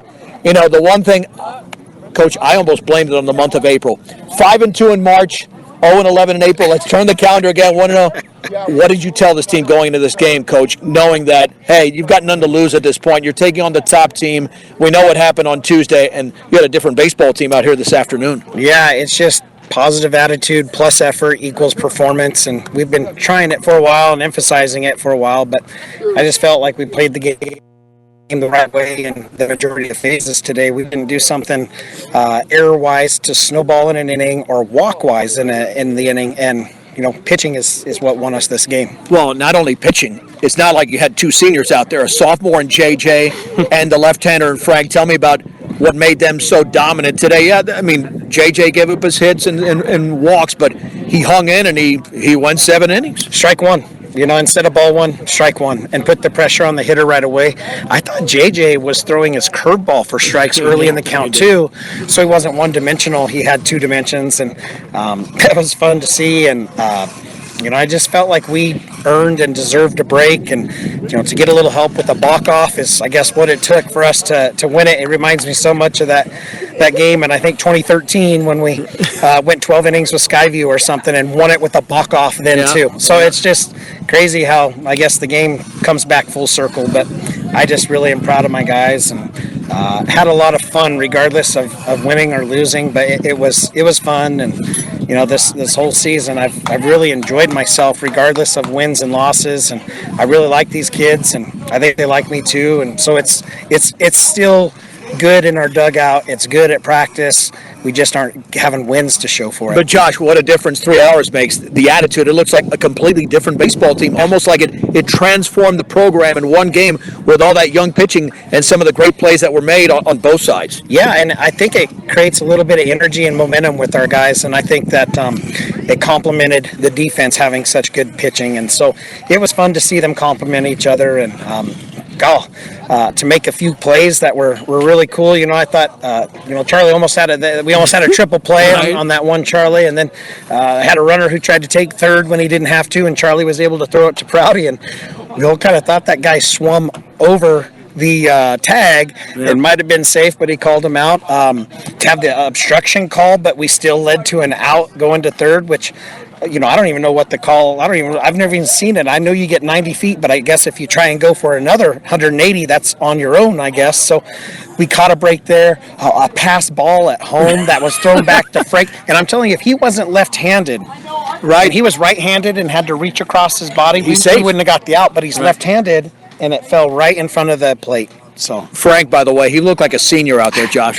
That's what Coach Wall was saying. He's like, man, that body language out there just looked like a guy who knows what he's doing. Wasn't scared in adversity, and just was a gamer. And so that's what we have in a lot of these young guys. I've never been this young before, and it's cool to see guys be productive that are this young. Finally, did it help facing Landon McKenzie, the relief pitcher? Because you saw him on Tuesday. The guy was electric, had no hits against him, but somehow a lot of hitters took a very comfortable approach because you had base runners virtually every inning he was in there. Well, we knew not to take strikes. We better swing early because he didn't walk anybody. And these guys go up there and go attack, all gas, no brakes, hit the first good one you see. And luckily we were able to barrel some for base hits today, and so that was nice. Jason's the one who kind of set the tone off him to come up and get a base hit off him, and I think everyone looked like, okay, we've gotten a hit off him now. We're okay. Let's all do this. So it was just like contagious energy today. I know it's only the 6-win regular season game, but boy, this is a classic, Joe. One of the classics in your coaching history, so congratulations. Yeah, thank you. And, obviously Riverdale is a really good team. They're up there winning our conference, and to do it against a really good team is very meaningful as well. Ray Garza is a good friend of mine. He's been around forever. He actually played at Colby Community College before I played at Colby Community College, and so good relationship with him, and it's something I feel really good about because, boy, they kicked our tail on Tuesday. It just shows how cruel baseball can be. It is.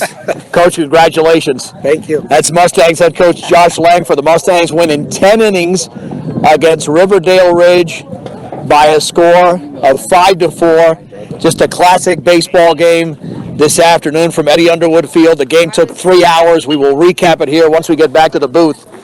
But I felt this was like 2 or 3 games worth of action. But Fort Morgan pulls this thing off in dramatic fashion. And again, it appeared that McKenzie, I didn't ask Coach about it, started his motion and then just called for a balk. He kind of hesitated at sometime near the beginning of that motion. And then Charlie Langford scored on the balk, and the Mustangs snap an 11-game losing streak with a dramatic 5-4 10-inning victory on their home field. And I'm telling you, I don't know who saw this coming, but for the Mustangs, again, you start anew, especially after their worst loss of the season turned into their best win of 2024. And we'll head back up to the booth to close out our coverage here on Morgan County's B106, thanks to Coach Langford. Hopefully they have left the booth open. I'm not going to be, well, let's see if I can get back in there. That's Yep. Well, we're going to end it here because now apparently I'm ceremoniously, I should say, unceremoniously locked out of the booth. All right, I'm going to have to crawl in. So, okay, well, let's see if we can somehow finagle our way back in as the Mustangs win the game 5-4. Okay, I'll take it from here. I've got enough that I can get back here. And go. All right. I'm still not inside, but I'll squeeze my way inside. Okay, the post-game show brought to you by Advanced Agri Solutions. Get a full plan of seed, food, and water for your field. Call Dusty or Roxy 970-571-2024. Let's get the official line score for Fort Morgan on a game that ended in a balk. 5 runs on 8 hits. 1 error, 14 left on base for the Mustangs. For Riverdale Ridge, 4 runs, 12 hits, 3 errors, 9 left on base. The winning pitcher was Frank Urias, and the loss went to Landon McKenzie. Time of the game, 2 hours and 59 minutes. And Riverdale Ridge took a 1-0 lead on the first pitch of the game. I can barely talk at this point. It's been a long 3 hours. Dakota Alber with a home run to make it 1-0. Fort Morgan then came back and tallied 3 runs in the bottom of the 3rd inning as they got an RBI single from Jason Diaz and a 2-run single from Chase Prouty. Back came the Ravens as Caden Trujillo scored on an error to make it 3-2 in the 4th inning. And then later on, Adrian Solano with an RBI single. That inning tied the game at 3. Fort Morgan went back out on top on Chase Prouty's run-scoring single to make it 4-3, and that was in the bottom of the 5th inning. But with 2 outs in the 6th inning, Dakota Auber came through with a single, scoring Jackson Carbajal, tying the game at 4. And Fort Morgan had so many chances to win this game before we got to the 10th inning, a bases-loaded situation. They could not score. They had first and second, nobody out. First and third, 1 out. Bases loaded, 2 outs. Could not score. But finally, in the bottom of the 10th inning, let's tell you about that rally there. Off of left-hander McKenzie, Langford drills a double into right center field. And then Isaiah Ortiz struck out, but the ball got away. Lancaster threw out Ortiz at first base. Langford went to third. Then McKenzie was called for a balk before Jason Diaz even saw the first pitch. And Fort Morgan wins the game 5-4. So, with the loss, and people are going to be stunned around the state when they see this result, Riverdale falls to 11-3 in league play, 13-6 overall. The Mustangs just the opposite, 3-11 in league play, and 6-13 on the season. Brian Nickel will be with you coming up on Saturday morning at 11 o'clock when the Mustangs face the Niwot Cougars right here from Eddie Underwood Field. I'm John Beltran. Have a great night, and God bless the final score, and God bless the Mustangs. What a game in Fort Morgan in 10 innings. Fort Morgan 5, Riverdale Ridge 4 on B106 and the Eastern Plains Sports Network.